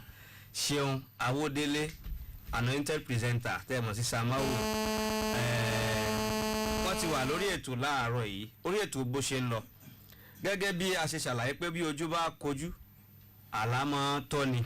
àgbà aṣẹ́ ni wọ́n àgbà agbóhùnsáfẹ́fẹ́ ni wọ́n mọ ohun tó pọ̀ wọ́n mọ ìtàn ìgbóhùnsáfẹ́fẹ́ dáadáa àánú ò ní ṣàì bá wa dá sọ̀rọ̀ àwọlé BCS nítorí pé ọ̀tọ̀ ní tí àwa ń wò ń bẹ̀ ọ̀tọ̀ níbi tí àwọn kan yà á lọ Samawu ọ̀rọ̀ ẹgbẹ́ wọn bá wa ọ̀rọ̀ FIBA wọn bá wa ṣùgbọ́n wọ́n ní bí òjò bá ń pa kan rẹ̀ gbogbo wa náà lè yíyọ ń pa ẹ káàbọ̀ sórí ètò. mo kí ọ olùkọ́ mi atọ́kùn ètò bó ṣe ń lọ lórúkọ gbogbo àwọn ẹgbẹ́ agbóhùnsáfẹ́fẹ́ àlòyìn lọ́gọ̀ ẹnu àjíǹde àrọ́mọjẹ́ o mo kí bàbá tí ọlọ́run sì sábà bí ìdásílẹ̀ iléeṣẹ́ yìí láìsí àwọn kò sí àwa torí táwa bá lẹ́bùn tá a fẹ́ kọ́kọ́ ẹ̀bùn tá a fi ẹ̀bùn ràn ẹ̀kọ́ lọ́wọ́ tá a bá níbi tá a ti showcase potentials wa bí àwọn iléeṣẹ́ ìgbóhùnsáfẹ́fẹ́ yóò kù dé ìbákató ìgbà tó rẹ̀ mi sọ lẹ́ẹ̀kan lójú pé tọ́ wọn kálẹ̀ ìgbà táwa gan gbádùn nígbà tí rédíò pọ̀ yìí àwa di professional footballers iṣẹ́ wo tọrọ fọkànlẹ̀ kó máa pọ̀ sí ọgbọ́n ó dá rédíò lẹ̀ alásìwé láàmú ẹnìkan alásìdàkẹ́ mọ̀tìmọ́gbù náà lọ fèsì wá gbọ́njọ́ gbẹ́dàzọ́ lérò ní tí mo pilẹ̀ bá wá nǹkan tí ó jẹ́ ọ̀rọ̀ ẹgbẹ́ nǹkan méjì ni ṣùgbọ́n bí tẹ́ni kí n kọ́kọ́ yà lọ nítorí pé n ò ní torí ẹ̀dẹ̀ bẹ̀ ẹ̀dẹ̀ jẹ́ ìrìn àjò látẹ̀dẹ̀lẹ̀ ẹ̀dẹ̀ ìrìn àjò ní ojú ó sì tó lé ojú ó tó kó lọ́tún ló sì tẹ́yìn bá ń lọ ìrìn àjò tẹ́yìn bá tún á lẹ̀ ẹ̀dẹ̀ láti padà sí ẹ̀dẹ̀ ìrìn àjò ní èmi ò ní torí ẹ̀dẹ̀ bẹ̀dẹ̀ iléeṣẹ́ ìgbésàfẹ́fẹ́ BSOS kò sí bẹ́ẹ̀ ṣe lè kọ ìtàn mi tí mi ní kọ nípa iléeṣẹ́ yẹn ẹ má jẹ́ aṣọ di òṣèlú ẹ jẹ́ kí n lu gbogbo àwọn akẹgbẹ́ mi iléeṣẹ́ ìgbésàfẹ́fẹ́ oníròyìn ni àwọn táwọn ìgbésàfẹ́fẹ́ lórí rédíò tẹlifíṣàn ìjà lóra wa lọ́gọ̀ọ́ ẹnu ṣé ọ̀rọ̀ àwọn tẹ̀fí mi sáàrin wọn olóṣèlú ni wọn àwọn aráàlú ló yẹ ká mọ ohun tó kàn tá a bá ti fẹ́ máa dìbò ká mọ ohun tó tọ́ mo kí ọlọ́lá jùlọ gómìnà Ṣèyí Mákindé torí pé ipò kan lèmi náà wà bó tiẹ̀ kéré mo ti ń pè nípò mo sì mọ ti ń pè ní ìdarí ọlọ́run ni kò máa túbọ̀ gbọ́n wọn ojú èèyàn ò kì í là sí àwọn kankan gbà mí ṣùgbọ́n bá kí àkíyèsí èèyàn sí àwọn think tank observation ọ̀gá nǹkan báyìí èèyàn ò ṣe ni àná ló bí òní òní ni yóò bí ọ̀la TSOS kí ló bí ẹ ń sọ̀rọ̀ BSOS what of the first television in Africa NTA kí ni federal government ń ṣe lórí NTA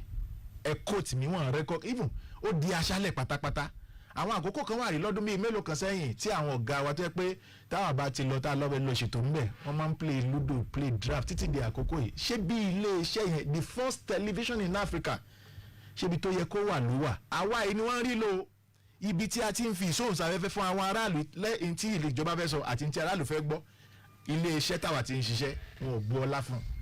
un tó ń ṣe wá pọ̀ ọlọ́run ní ó bá wa wo àrísàn wa sàn sí àwọn pé táwọn kan wà gbàgbọ́ ni pé ọlọ́run ti ń gbọ́n wa ní ìsìn ṣé bí iléeṣẹ́ aládàáni ti ń pọ̀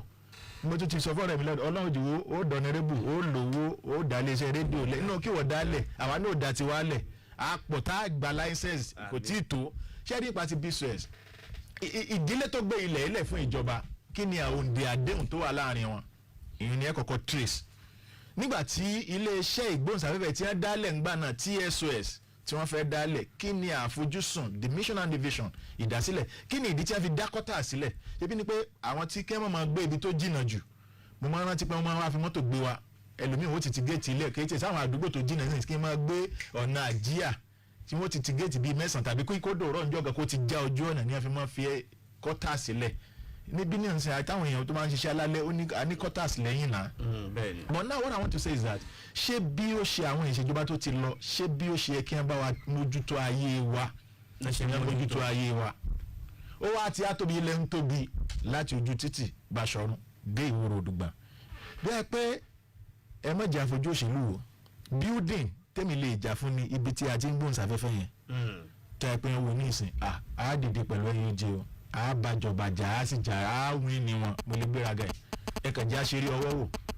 tíjọba kan bá kọlu ìlú káwa àwọn ẹ̀ka gbóhùnsáfẹ́fẹ́ broadcaster and journalist káwa fèsì ìjọba káwa wẹ̀ tí ó win but the building in quote building yẹn gan gbogbo ibi tá a ti ń gbóhùnsáfẹ́fẹ́ ibi mélòó ni restructuring wà nínú life ó máa mú kí ayé tẹ̀síwájú bẹ́ẹ̀ bá ń gbórú màá ń palọ̀ tẹ́ bá kàn ń lo aṣọ́jọ́ ìjọ tẹ́ bá gbọ́n tẹ́ gbálẹ̀ tẹ́ rí tẹ́ tún ilé yín tò èyí wà mọ́ dàbí pé ṣé lè fẹ̀ sí ni ṣé lè lógo báyìí if they want to restructure infrastructure I support if àwọn tó wà ń bẹ̀ nínú ọ̀pọ̀lọpọ̀ àwọn èèyàn akọ́lógbé ọ̀pọ̀lọpọ̀ àwọn ilé yẹn tẹ̀ pé ní quarters ní ẹbí wọ́n ṣàwọn èèyàn ń gbé bẹ̀ ìgbé ayé wo ni wọ́n ń gbé àwọn tó ń gbé bẹ̀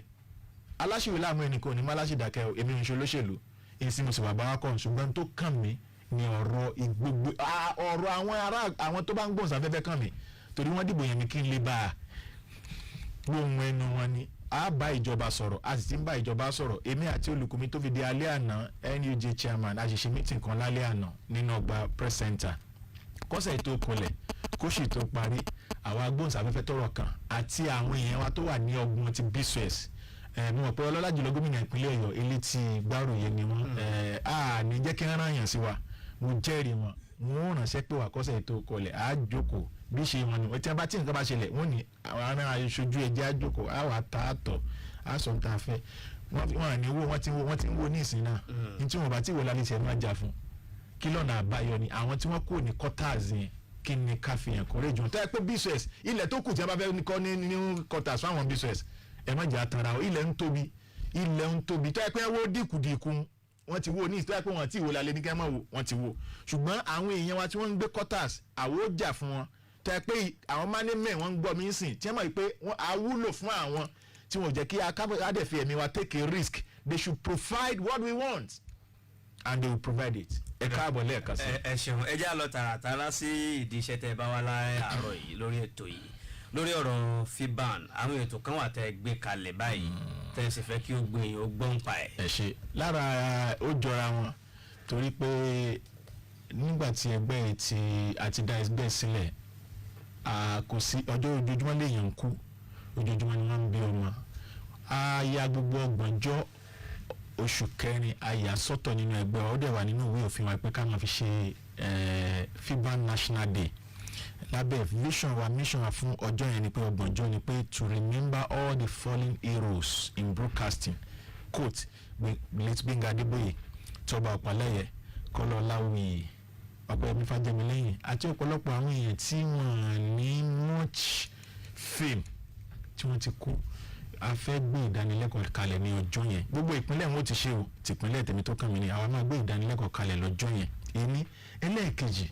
a fẹ́ ṣe ètò kan ọ̀pọ̀lọpọ̀ àwọn èèyàn tó ti kú ọ̀pọ̀lọpọ̀ àwọn colleagues wọn àwọn junior colleagues senior colleagues contemporaries wọ́n bímọ méjì mẹ́ta tíyàwó wà ń bẹ táwọn àti wọn mọ́ I want to use the medium to touch life fún wa ní ẹ̀bùn owó fún wa ní scholarship fún wa ní ẹ̀bùn oúnjẹ lọ́jọ́ yẹn àdẹ̀tí amákẹ́ sọ́tọ̀ yàtọ̀ wá fẹ́ raise fund lọ́jọ́ yẹn torí pé gbà tí mo fẹ́ dìbò nínú ẹgbẹ́ fíbà mi tí mo sọ ni pé ọ̀rọ̀ àwọn ẹni ẹgbẹ́ jẹmílógún mo rẹ̀ ti lọ sí àjọ sí àwọn tí wọ́n ti kọ proposal pé táwọn bá lè mention token of 8,000 lórí ọmọ ẹgbẹ́ kan lọ́dún wọ́n á mú ọmọ ẹgbẹ́ mo ti ní kí n kà ṣe ẹbí ṣe test market kí n mú ọmọ ẹgbẹ́ 500 which means I will be paying 4 million lọ́dọọdún láti fi ṣe health insurance scheme láti fi san fún àwọn ọmọ ẹgbẹ́ a máa kick start ẹ̀ lọ́jọ́ yẹn lọ́wọ́lọ́wọ́ ṣe ń sọ̀rọ̀ ọ̀pọ̀lọpọ̀ àwọn ọmọ ẹgbẹ́ wa táwọn yẹn bá dé olórin kakọ sókè àwa là ń lu aráàlú dùn ìdùbàrẹ̀ má dákun má bà wá nù jẹ́ ọ̀pọ̀lọpọ̀ à ń ṣètò ọ̀nàbà kim ti lọ lẹ́gùn máa sọ̀rọ̀ lókè téńté àti ìgbà alábí àlárí rí ìran ẹ̀nọ́dọ̀ jiyọ̀ bí wọ́n bá fún wa lówó nísìnyí pé ká pin lórí ètò ó rí i pé wọ́n ń dìgbà ṣe àtúnmọ̀ ìyá fọ́tò kẹ́hìn lè bàrẹ̀ pa aṣọ lóòótọ́ ẹlòmíì ibi ń pa náà àwọn ọmọ ẹgbẹ́ mi tí ó sì fẹ́ ṣe lóòótọ́ ibi tí ń pa àmọ́ fẹ́ bó ṣe kóńgò ráìsì márùn torí ẹ̀ mú ń fi àkókò ìpè gbogbo ẹ̀yìn aráàlú tẹ́ ẹ bá fẹ́ràn bọ̀ náà lára wa tó tọ́ à ń gbádùn yẹn kọ́ la lè fẹ́ fi tọ́jú ọmọ wọn. ọ̀pọ̀lọpọ̀ wa ọ̀rẹ́ mi kan sọ̀rọ̀ kanjọ́ kan ní orí afẹ́fẹ́ ó ní a lè ṣiṣẹ́ ìlà a sì tún lè ní wá sọ pé a tún lè ṣiṣẹ́ ìlà ẹni tó bá gbọ́n yóò lo ohun tó ní láti wà ní tó nílò iṣẹ́ kan ò lání ná ní orílẹ̀-èdè tàwa iṣẹ́ kan ò lání ẹ má jẹ́ ká tara lórílẹ̀-èdè mi ò sọ orílẹ̀-èdè bòmí o tí a bá ṣe business mi a dẹ̀ fẹ́ ṣe business mi torí pé iṣẹ́ tá a mú ó ti gba gbogbo àkókò wa a gbọ́dọ̀ wá ọ̀nà àbáyọ láti mú tí ń ṣe wa on the 30th is for FIBA National Day Yínká Ayéfẹ́lẹ́ music house láti máa ṣe on the 29 Christian ni bí mo ṣe wọlé gbàrà ní last year mo ṣe Christmas carol ó dẹ̀ wà kọ́lọ́fù gan mo wá gbé ìgbìmọ̀ dédé pé mo fẹ́ kàn ṣe Ramadan lecture the first of its kind. And by the special grace of God jogo láti máa ṣe ní on the 29 by the special grace of God a fẹ́ ṣe ìdánilẹ́kọ̀ọ́ káfara kínra ká gbàdúrà fún orílẹ̀-èdè wa ká dẹ̀ wo ọ̀nà tí àwa ọ̀pọ̀lọpọ̀ míì nínú àwọn agbóhùnsáfẹ́fẹ́ amúnágbígbà mú ẹ̀sìn mọ iṣẹ́ wa ọ̀tọ̀ sí lẹ́sìn religions ní ọ̀tọ̀ níṣẹ́ àfẹ́dára àwọn náà lẹ́kọ̀ọ́ lórí àdẹ̀gbẹ́ gbàdúrà fún ìpínlẹ̀ Ọ̀yọ́ torí pé bílíọ̀ bá ti dà ní ìgbà ní lórí mo kí gbogbo àwọn tó dá ilé iṣẹ́ ìgbóhùnsáfẹ́fẹ́ lẹ́ẹ̀kan sí a sì tún fàdúrà àwọn lọ́wọ́ torí pé táwa bá lẹ́bùn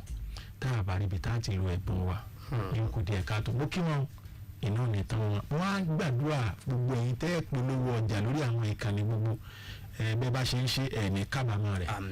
fún àǹfààní tí wọ́n fún mi ẹ rí pé tá a bá fẹ́ sanwó fún orí ìṣẹ́jú tí mo lè ní àmọ́ yín tó tó àwọn olóṣèlú tí wọ́n kàn ṣe rí akínṣá a sẹnu kò fọ́rọ̀ yín wọn ò yọkọ wọn bi léèrè ọ̀rọ̀ àwọn ẹnẹgbù so láti fún mi lówó màá dúpẹ́ tẹ ẹ pọrọ olówó dé mo dúró owó wà wọ́n ti ń wọlé ìjọba ni mo ìjọba ìjọba mo jókòó tí private capacity. sincerely from public capacity to the sincerely I celebrate you mi kàn fẹ́ kí ọ̀rọ̀ rẹ dàbí ọ̀rọ̀ bàbá láyé torí tí ìgbà tẹ́ ẹ̀ bá tí ọmọdé àsọ̀rọ̀ tó ọ̀rọ̀ owó ti kàn yín máa ń sẹ́nu kù tó bá ti dọ̀rọ̀ olówó dé iléeṣẹ́ tó fẹ́ fún mi lẹ́bùn yẹn wọ́n ṣe iléeṣẹ́ wọn ò ní jóná bóyá kí n kàn sọ láti inú irú ọ̀nà ìgbà kí mo ní ìsìn ó lè fún mi ní $500,000.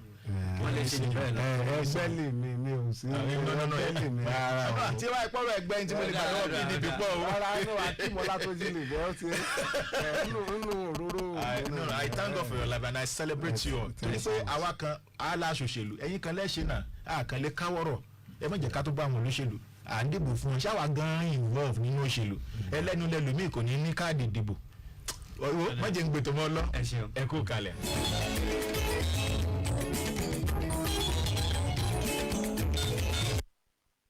This Ramadan, learn new recipes to reward your taste buds every iftar. Join Jamila Lawal and other exceptional women on Maggi Diaries Season 4. Don't miss the fresh episodes as we take you on a fulfilling journey of food, love, and sharing. Tune in every day. Share rewarding moments with friends and family. Tune in to Maggi Diaries on NITV at 4:15 a.m. and on NTA at 4:30 a.m. every day. With Maggi, cook the difference. iléeṣẹ́ Albasit International Alternative Therapy lábẹ́ àkóso bàbá balógun bàbá ọba sara ló tún lọ gbọdọ̀tàn wípé àlàáfíà rẹ lẹ́mí rẹ̀ o gbọ́dọ̀ fi ṣàwàdà àbọ̀ gbàgbé wípé béèyàn láyé lóko ìsan ara ni ó lò ìṣẹ́pọ̀ ọwọ́ ìṣẹ́pọ̀ ẹsẹ̀ ìsan ni béèyàn nàró bẹ̀rẹ̀ músẹ́ ajéṣe ìsan ara iná ṣiṣẹ́ déédéé gbogbo tó ní ṣe pẹ̀lú ìsan ara tó gbé ẹ̀dá dúró lọ́yẹ láyẹ̀wò awakọ̀ tó ń tẹ tọ́tù tó ń ju jíà lóòrèkóòrè ìsan ara nílò kíní kankan ni àyẹ̀wò ara rẹ ni kó o ṣe pẹ̀lú ẹ̀rọ ìgbàlódé kó o lè mọ bí ara rẹ kù sí o ẹni tí ń kànṣẹ́ gba gold medal lórí ọpọ́n eré ìdárayá àtẹ̀yàn tí ń sá 440 lórí pápá ìsara ní ṣiṣẹ́ rẹ̀ déédéé ìtìjú òsínbi kásán tí ń ṣe ni fẹ́ni tó yọ ọ̀rọ̀ yé bọ̀ǹbá lálàyé kà sí ọba sara nílé iṣẹ́ Albasit International Alternative Therapy lọ́dọ̀ bàbá àbàràbá ọba sara tó wà ní yaseban plaza lẹ́yìn ilé bàbá adédùwú màlété ńbàdàn kúkú pè lórí nọ́mbà yìí 090-3167-5555 090-3167-5555 sinmi àjàrò mọ́sọ̀ lọ́tọ́jú ara ẹ̀. Assalamualaikum gbogbo mùmínì mùmínà oṣù Ramadan ìyá máa gbalada látọ̀dọ̀ aláùsá àti ọba láàánú gbogbo pa Ìbàdàn Metro Cooperative Investment and Credit Society Limited tó ní káàkiri Ramadan kẹrì. bẹ́ẹ̀ni o ilé-iṣẹ́ ògùnpá Ìbàdàn Cooperative Investment and Credit Society Limited ní nọ́mbà 1 tó dúró gbangba gidigba tó ṣe é gbẹ́kẹ̀lé àdéhùn ìmúṣẹ ìjẹun ológunjú kásán fẹ́ni tó fowó ẹ̀dókòwò lọ́jọ́ tó yẹ káyáni lówó ṣiṣẹ́ sọ̀wọ́ gbóni láṣìírí ọ̀dọ̀ wọn ló ti sún ojú ẹgbà bẹ́ẹ̀ gbogbo mùsùlùmí aláwẹ̀ àtẹ̀tọ́jẹ́lẹ́sìn ìgbàgbọ́ ẹ̀yin náà wá fowó yín dókòwò kẹ́ ẹ máa gbèrè lórí ẹ̀ ó tún ti wà lẹ́rẹ̀ pẹ́tẹ́ ẹ̀bùn mílíkì tí àti pálípálí ṣúgà wọ́n gbé fáwọn tó ń fowó dókòwò pẹ̀lú wọn ọ́fíìsì wọn tó wà ní 26 Albarka Plaza Figos bus stop ní Bódìjà Ìbàdàn àtẹ̀lé tó wà 38B ọ̀bọ̀ parí ní shopping complex Ògùnpá Ìbàdàn tẹlifon 090-4237-3866 wọn lànà oṣù táwa yìí ọlọ́run bí yàgùkà táwa ọ̀ amínà. tó ẹkún lé gbogbo ọmọ Nàìjíríà mo tún ti ní àlejò kan nílé agbára pẹ̀lú mi àlejò ọkọ yín àti iléeṣẹ́ tẹ́ ẹ ti wá. orúkọ mi ni Samuel Odogboro láti iléeṣẹ́ Ìyá Ọ̀yọ́ Films and Record Production in Halai with Sam Odogboro Film Institute. ó dà kílẹ̀ ní fáwọn èèyàn. nǹkan méjì yìí ni a mú wá sí orí ètò fún àwọn aráalé tí ó ṣe wọ́n láǹfààní tó pọ̀. àkọ́kọ́ òun náà ni studentship registration ìyẹn ni fún àwọn tó fẹ́ kọ́ ẹ̀kọ́ tíátà tí a sì ní program oríṣi méjì fún wọn. àkọ́kọ́ a ní 3 months full-time certificated course a dẹ̀ ní 6 months part-time certificated course. ìyẹn ni wípé láàrin oṣù mẹ́ta oṣù mẹ́fà àwọn èèyàn ti di akọ́ṣẹ́mọṣẹ́ ní péré orí ìtàgé. lágbára Ọlọ́run 3 months full-time course wa is just 20,000 naira 6 months part-time yẹn ìyẹn jẹ́ 35,000 naira wọ́n dẹ̀ máa gba fọ́ọ̀mù tí ṣe 1,000 naira. owó ògbaniwọlé gan oní ẹgbẹ̀rún kan ṣùgbọ́n owó tírénì òní 20,000 fún ti olóṣù mẹ́ta tí tolóṣù mẹ́fà tó jẹ́ part-time tóun máa jẹ́ 35,000 naira. bẹ́ẹ̀ni. àwọn kọ́ọ̀sì wo ló wà nílé iṣẹ́ yìí? a ní script writing, film directing, cinematography, acting, sound engineering, continuity management, production management, makeup artist. ẹ sì wò pé láàrin oṣù mẹ́ta sí mẹ́fà àwọn èèyàn ó di akọ́ṣẹ́mọṣẹ́ nípa àwọn nǹkan tẹ́ ẹ kà kalẹ̀. lágbára náà lẹ́yìn tí wọ́n bá sì tún kọ́ṣẹ́ tán àǹfààní tún lọ fún wọn. tí wọ́n bá ti parí àwọn kọ́ọ̀sì yìí a máa pín àwọn student wa sí ọ̀nà mẹ́ta. àkọ́kọ́ ó ní pé a máa mú àwọn assistant staff tí wọ́n mọ̀ ran àwọn olùkọ́ iléeṣẹ́ lọ́wọ́ so látara bẹ́ẹ̀ àwọn náà tún máa kẹ́kọ̀ọ́ sí i. ẹ̀kejì. Lagelu FM 96.7.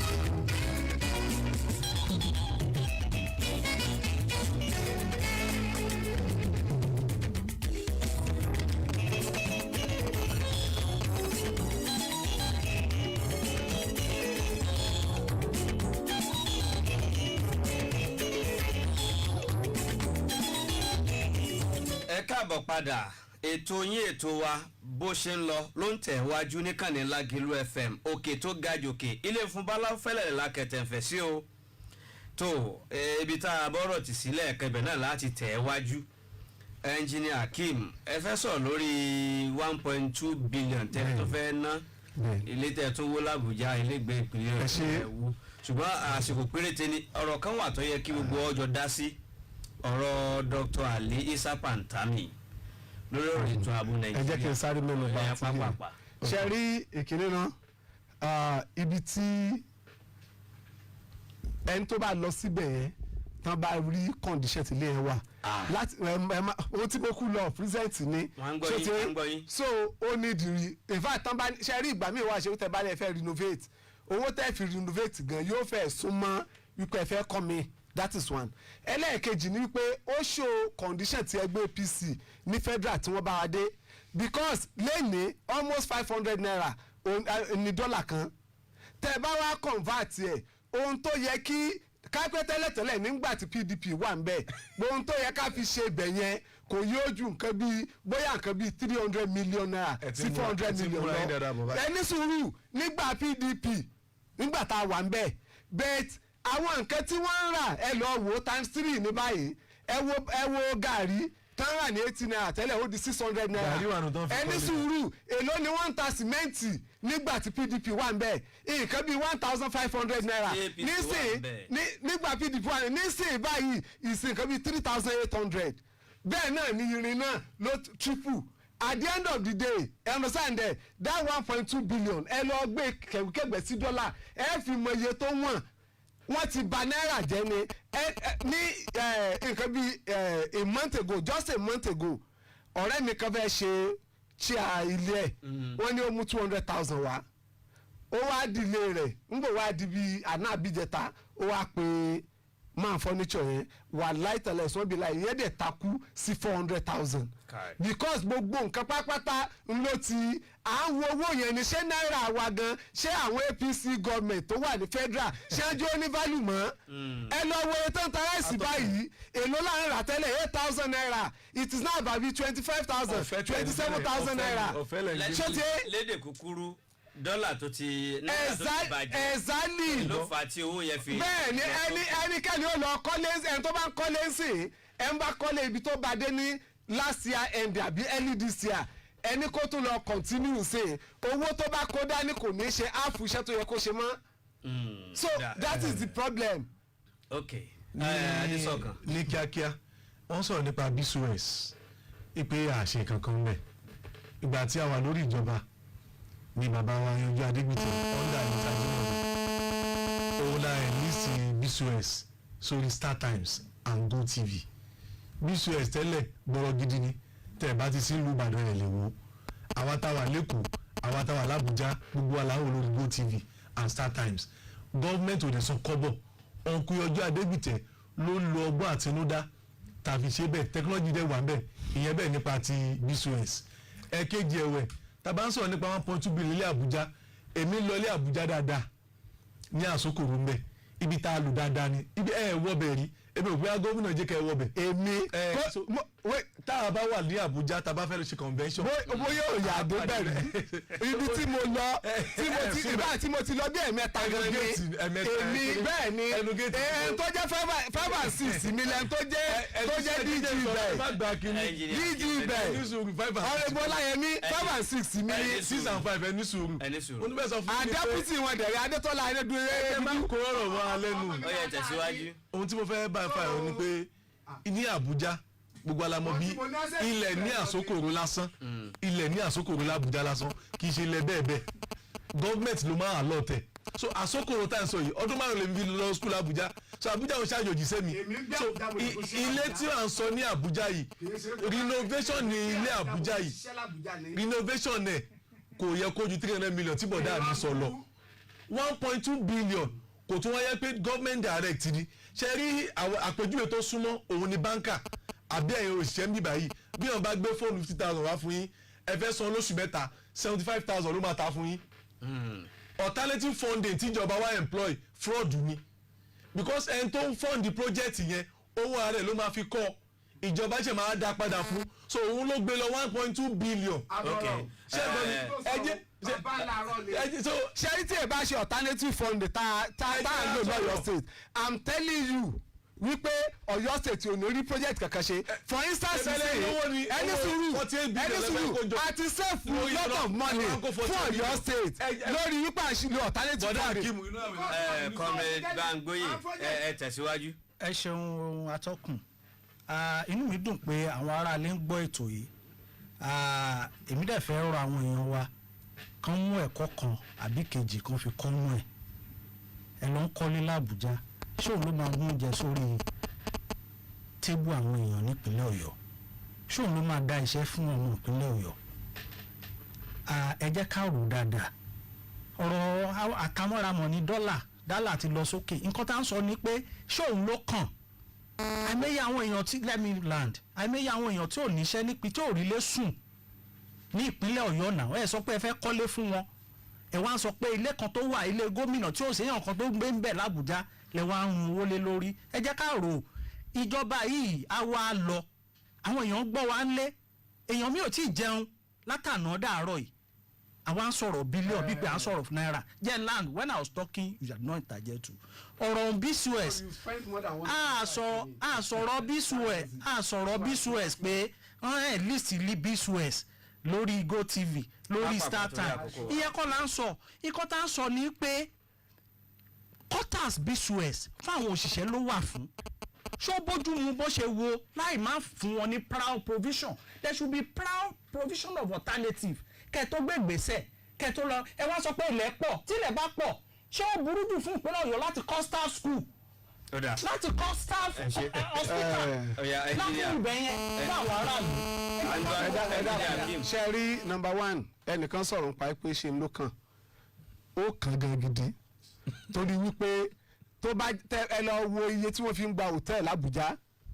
tó bá jẹ́ pé wọ́n gbégbèsè àti make provision for all these things. òṣìṣẹ́ mélòó ló wà I'm telling you millions of naira yóò lọ bílíọ̀nù yẹn gan tí ó bá yẹn lọ that is number one. ẹ má sọ pé ìṣẹ́yìn nìkan àwọn èèyàn ń lọ Àbújá látàwọn ministries tán lọ sáwọn ministry east lọ́rùn tí wọ́n ní nǹkan kan pẹ̀lú Àbújá ṣáà lè ṣe ìrẹ́kàn lọ́yọ̀ state láì l'Àbújá nínú Abẹ́ní state láì l'Àbújá that is number one. ẹ gbàgbé yẹn so that is number one. Number two ó ní wípé à ń sọ̀rọ̀ ń pa wípé ẹ̀ ń sọ̀rọ̀ ń pa wípé ẹ̀ ń put ẹ̀ bí ìgbà wípé àwọn kan kọ́lé wọn lọ wọlé it is not ṣé ti àwọn tí ó kàn wọ́n ti sọ pé ètò ti ń lọ lọ́wọ́ pẹ̀lú ìjọba and secondly ṣé gbogbo civil servant Ọ̀yọ́ state ṣé ni wọ́n provide ilé fún understand that even ga àwọn broadcasting stations ní Ọ̀yọ́ state we have almost 25 mélòó ní wọn ló provide ilé fáwọn èèyàn ṣe rí ẹ jẹ́ ká gbé ìrẹsẹ̀gbẹ́ operation wọn dẹ̀rẹ̀ ẹ̀ ń sọ pé wà ní StarTime ta ni mọ̀ ń wo bcos nígbà tí gómìnà Ajímọ̀bí wà ń bẹ̀ àwọn èèyàn wò because quality production wọn gan poor then that is one ẹlẹ́ẹ̀kejì ni pé mo lọ ṣe program ní alága nígbà tí aṣẹ̀dé ibẹ̀ tá ẹ bá rí bíbẹ̀ ṣe rí àfi bí ilé ewúrẹ́ inú studio wọn àbí ilé ewúrẹ́ I'm saying it on air nígbà gómìnà débẹ̀ náṣẹ̀ tó renovate láṣẹ̀ tó gbé transmitter gidi débẹ̀ níbẹ̀ yẹn I'm telling you Ọ̀yọ́ state stand still láti gbé ti dá no ẹ sọ̀rọ̀ pa ṣáńgẹ́lì ni ẹ ṣe fi ọ̀nà Ìṣẹ́yìn lọ sí kíní sílẹ̀ Ìbàdàn sílẹ̀ ṣé bí láti parí yẹn. ẹ jẹ́ ká fún àwọn aráalé lórí ọ̀fẹ́ láti pè wá bá wa dá sí i ẹ̀yin aráalé ọ̀rọ̀ ti kàn yín aráalé ẹ pè wá kẹ́ bá wa dá sí i ètò yìí ètò àtàkùn ní bó ṣe ń lọ ìkànnì Lágìlú FM náà ló ń tẹ̀síwájú nọ́mbà tẹ́ fi pè tẹ́ fi dá sí i 0902 3699664 tó bá jẹ́ láti òkèèrè +234 7018 870151 òun lẹ́ẹ̀ fi pè wá bá wa dá sí i láàárọ̀ yìí ẹ̀ ló ta ló wà lójú òpó ẹ káàárọ̀ o ẹ kú tó à ń gbọ́ yín. ẹjọ́ àkọ́kọ́ náà mo fẹ́ kí ẹ máa kọ́ṣọ́ PRO PDP wọ́n ti máa ń pariwo jù kán fọ́lù ìṣúná ṣòfin kó pátì kò ń ṣe tó jẹ́ tó pẹ́sẹ́nà síyàn ló wà ń bẹ àkúrò ń bẹ kó má gbé ó tún máa gbé sórí jù ọ̀jẹ́ lórí ilé Àbújá. à ń gbọ́ yín o lórí ilé Àbújá. ẹ̀sìn gbogbo ètò mi tá fi wọ́n lọ sí kan the state parliament.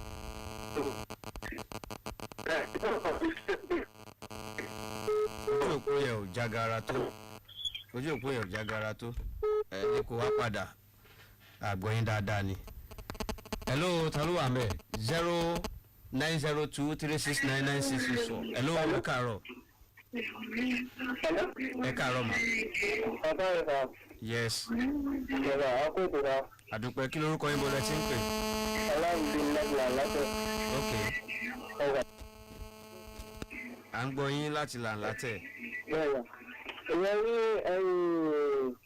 ọlọ́run tó ọ̀rẹ́ tó dájú Nàìjíríà lápapọ̀ gbogbo nǹkan tí wọ́n fẹ́ látàwọn ènìyàn aráàlú náà gbọ́ ṣùgbọ́n ìbéèrè nǹkan tí ẹnì kẹta wọn béèrè ni pé ṣé nǹkan tó kọ̀ ní gómìnà wa ṣe nǹkan tó nìkan lọ́wọ́ tó ṣe ni pé gbogbo tí àwọn olóṣèlú wa bá ní ètò Nàìjíríà lápapọ̀ ọlọ́wọ́ bá wù wá sí ilé ọ̀gbìn ìjọba ẹnikálùkù máa rí sí oṣù. ok ẹ ṣe wọ́n níbi tí ẹ̀yin ló ṣe hello ọ̀gbẹ́ni district ọjà láti yẹn lórí àwọn olóṣèlú tẹ̀gbọ́n a rí i pé polisi fẹ́ sọ̀rọ̀ fún wọn ìjọba bá tó lọ stop láti jẹ́ pé lórílẹ̀ Nàìjíríà owó ibi tá a fi ń gba fọ́ọ̀mù tá a bá tó lọ stop ẹ̀ ó ní ìjọba owó tó ní ìjọba tó ní èèyàn tó lé ní ìkìlì lórílẹ̀ Nàìjíríà tí olóṣèlú máa gba fọ́ọ̀mù ṣe owó ibi náà fi ń gba fọ́ọ̀mù tó bá tó fẹ́ kàǹpéyìn sí owó ibi náà wá tún ná tó tó bá wọlé gbogbo iṣẹ́ tó máa mú wọn pa gbogbo wọn wọlé ni wọ́n máa ṣe lọ́rọ̀ mú ti Ẹnjìnìà Ṣèyí Mákindé gbogbo ọ̀dọ̀ tí gbogbo tí wọ́n ṣe ń sìn gbogbo tó máa mú owó wọn tí wọ́n ti lù tó máa mú wọlé padà wọn náà làwọn náà ń ṣe ká má ṣe project wọn ẹdùn wọn. jẹ́ kí orílẹ̀ Nàìjíríà ti ọ̀sẹ̀ kó tẹ̀síwájú gbogbo yín pátá ìrọ̀lẹ́ ń pa fún wa kí ló dé gbogbo nǹkan ló wọ́n yín sí ẹ̀bá wa solúsọ̀ déjì. federal government náà gbé lọ́wọ́ ẹ̀ ìjọba APC náà gbé lọ́wọ́ ẹ̀. hello ta ló wà lójú òpó hello ẹ káàárọ̀. ara lẹ́kọ̀ọ́ yarí àwọn ọmọ ẹgbẹ́ inú yarí. hello ẹ káàárọ̀ o 0902369964 +234 7018 870151 hello. hello ẹ káàárọ̀. ẹ káàárọ̀ sà. orúkọ mi ni Adéwálé Oyèwọlé láwùjọ ìdájọ́ ìgbìmọ̀ gbogbo ṣẹ́ tí PDP náà jáde yẹn fún báwọn náà tí wọ́n bá lọ tó ti yàtọ̀ lè parí ẹ̀ka tó lọ ẹ̀wù ṣàyẹ̀ kò ṣe rí ẹ̀wù wo kò ṣe rí wọ́n kà wú gbogbo ẹ̀wọ̀n àti kọ́kọ́ ọlọ́tọ̀ àánú wa o. iṣẹ́ ń lọ níbẹ̀ and for the first time mo lè sọ pé iṣẹ́ okay ẹ wo 65 kilometre road Ìbàdàn Ìṣẹ́yìn road Ìwó road challenge ó ti fẹ́ complete Ìwó tẹ́ ẹ bá ń sọ̀rọ̀ nípa Ìwó road àti challenge tá a bá fi parí tẹ̀mí ọ first time yìí yóò níyànjú bẹ́ẹ̀ ni tá a parí nínú first term yìí láṣẹ so nígbà tá a bá ṣe second term kan míì ni and apart from that. hello ta ló wà ń bẹ̀ ẹ káàárọ̀ o. ẹni ẹ káàárọ̀ ẹ kú ètò ọjọ́ ìrìn máa tó wọ́n wá wọn lẹ́gbẹ̀ẹ́ owó àdúrà yẹn gbọ́dọ̀ kìí lẹ́gbẹ̀ẹ́ kọjá bá ní o. ẹ wò tẹ́ rí àkọ́kọ́ náà àti bẹ́ẹ̀ àwọn ọlọ́run alábẹ̀sẹ̀ ọ̀ nàìjíríà ẹ̀kí nàìjíríà ọ̀dà àdéhùn ẹ̀sẹ̀ fún wa kó lè ṣe fún wa yìí ẹni àwọn obìnrin tí wọ́n ń sọ̀wọ́ ẹ̀rù wọn lágbára àwọn. ẹ sọ̀rọ̀ pé wọ́n láwọn ra àwọn obìnrin lágbára. omi tuntun láwọn obìnrin lágbára. tọ́síwájú torí owó àtijọ́ àti mú ọmọ sùkúù padà sọ́wọ́ àti ẹlẹ́yìn ọmọ àwọn tó tẹ́lẹ̀ yín. níbi ìbẹ̀rẹ̀ ní ìbẹ̀rẹ̀ sí ìbẹ̀rẹ̀ sí ọjà bá wa tún ṣe nígbà wọn yà báwa ṣe pápá àwọn obì yà ń jẹ wọ́n àwọn ọmọ ọ̀rọ̀ wọ́n ti ṣe o àdéhùn ẹ̀ ń ṣe fún ọ ni pé ẹ̀rọ lágbára àwọn tó tẹ̀lé náà ṣe o. ẹ jẹ́ kí n sọ kankan fún yín ìyá tẹ́ kó wa ìyá àbíjì ẹlẹ́gùsí iṣẹ́ okòwò tẹ́ ń ṣe iṣẹ́ okòwò aládàáni ní retí kó jẹ́ pé ìjọba ní òkú gbòógì. àwọn ìjọba sọ fún wọn pàtó ní. sọ yẹn trader money APC ló promise láti after election wọn àdẹ̀ṣe mọ́ lẹ́yìn ẹlẹ́ẹ̀kejì sẹ́rí issue ilé asokoro tán sọ ó ní the oldest lodge ní asokoro tó jẹ́ ti state sókè láti gba ayé ológun náà ti kọ́ Bọ́lá Tinubu ń gbà wọ́n débẹ̀ wọ́n kọ́ míì ṣọ́tẹ́ lẹ́yìn yẹn wọ́n ti kọ́ bí oríṣiríṣi méjì sí mẹ́ta Ọ̀ṣun state tí ò ní kankan tó wa wọ́n ti tó tí wọ́n kọ́ ẹlọ́sàndẹ̀ bó ṣe jẹ́ ẹ máa gbọ́ Ọ̀yọ́ state àkànlẹ̀ máa kóra wa mẹ́rẹ̀ ṣọ́tẹ́ ká wá máa dàbá tí owó lọ òótá yìí ṣe ń gbà tí òótá yìí lẹ́ máa ń kówó lọ ẹ fi máa gbé owó jáde. ẹ káàárọ̀. Yes, sir. Yes, sir. àfọ àbá yẹnìbújà ní láti ilé àgbéyé ìlànà ẹsẹ̀ ọlọ́run ìjọ bàjẹ́. ṣe rí ìmọ̀ràn ìṣe ìfọ́fẹ́ fún àwọn tẹ̀ ń gbé wá sórí ètò. ẹ dákun ọ yẹ kí wọ́n máa rìkọ́ọ̀dù àwọn táwọn aráàlú bá ń sọ kí wọ́n lọ pílẹ̀ rẹ̀ fún gómìnà. nítorí pé gbogbo bí ọba sálà takò ìjọba tí ọba sálà takò lónìí dá. torí pé wọ́n lè máa pe àwọn kíyèsí. nígbà bàbá Awólọ́wọ̀ ń bẹ tí Akíntọ́lá ń bẹ àwọn olówó ní akọ́lẹ̀ sọ̀tà àwọn ibi ìjọba àwọn bá kù sí ló ń tọ́ka sí fún òun tó rú èyí tá à ń gbọ́ pé wọ́n rẹ̀ lọ gan kọ́ lábùjá tí ń bẹ lọ́yọ̀ tèèjì gan ó tó kí wọ́n bá mọ̀ràn lọ́wọ́ aráàlú gan pé kí á ṣe kíní àbí àmọ́ṣe nǹkan nídìí lọ́yọ̀ tèèjì kọjá bí ṣe ń lọ òun. ṣe rí tíjọba àná bá ti ṣe ni àwa náà tó lè ṣe báyìí rabi so wọ́n abandon it for several years for more than 30 years. Engineer Akeem oníyàn ṣe ọlọ́bẹ̀ ṣe gbogbo ẹ̀yin tí àjọṣètò lónìí adúpẹ́ lọ́wọ́ yín gbogbo ẹ̀yin àlejò tá a gbà náà kí ló lè bá a dá náà lẹ́ fi wà lórí ètò yìí Nàìjíríà ó dá ìpínlẹ̀ rẹ̀ náà sì dá Engineer Akeem Ọlátúnjí tí wọ́n jẹ́ PDP Publicity Secretary ẹ káàbọ̀ adúpẹ́ pàpẹ́ yẹn ẹ̀dá wa lọ́ọ̀ ẹ̀dàgbàrẹ́ lórí ètò yìí ẹ ṣeun bẹ́ẹ̀ ẹ ń dágbére lọ́wọ́. ṣe àwọn aláàmú wa èyí ló lẹ́nu kù. ẹ ṣeun Azeez Fatai Adésọ̀kan ẹ bá a dágbére o. Ọ̀yọ́ sì tún ní dàrú a kí gómìnà wa Ọlọ́run máa ràn wọ́n lọ́wọ́ àmọ́ pápá kí tí wọ́n ohun tí ẹ kàn sí àgbẹ̀ làbújá o. Comrade Abíọ́dún Bámgbóyè. àwọn aráalé mo kí yín ẹ ti gbọ́ ọ̀tún ẹ ti gbọ́ òsì Yorùbá ní pé tí ó bá kọjú sí ẹ kò ta tó bá kọ̀yìn sí ẹ kò ta tó bá ìwọ nìkan tún ká tú èrò ara wa pa ó dìgbà tá a bá níjọba mẹ̀kúnnù àti òṣìṣẹ́. ìjọba mẹ̀kúnnù kò jù báyìí lọ APC bá ti padà. so unless ẹ bá. ọ̀dà ẹ ṣeun gan lórúkọ àwọn tó jẹ́ olóòtú ètò yìí Ọ̀túnba Kọ́lá Ládòkè bẹ́ẹ̀ ni mò ń kí Túndé Ọ̀làwò tí wọ́n jẹ́ olóòtú ètò bó ṣe ń lọ níkànnì Lágìlú FM lórúkọ àwọn tá a jọ iṣẹ́ papọ̀ ṣé wọn bá lànà ló jẹ́ mọ́ wá lórí Facebook kétékété Azeez Adémọ́lá inúgbé òkè gbélẹ̀ tó jẹ́ amójú ẹ̀rọ Comrade Ṣẹ́gun Salam wọ́n jẹ́ ó bàjẹ́ nìyẹn àwọn Comrade tó dúró dáadáa tó yẹ pé láàárín búure pin dọ́gbandọ́gba ni wọ́n àwọn náà dúró wámúwámú Dàmọ́lá Àkànbí ọmọ ìyá olóbì òun náà dúró pẹ̀lú mi láàárọ̀ Tèmítáyọ̀ Oyèládùn ààbọ̀rọ̀ ló kọ́ mi fákìyèsí lẹ́yìn ètò yìí 07032764253 ètò bó ṣe ń lọ ó tún dọjọ́ mẹ́jọ títí ìgbà náà ire àtayọ̀ o.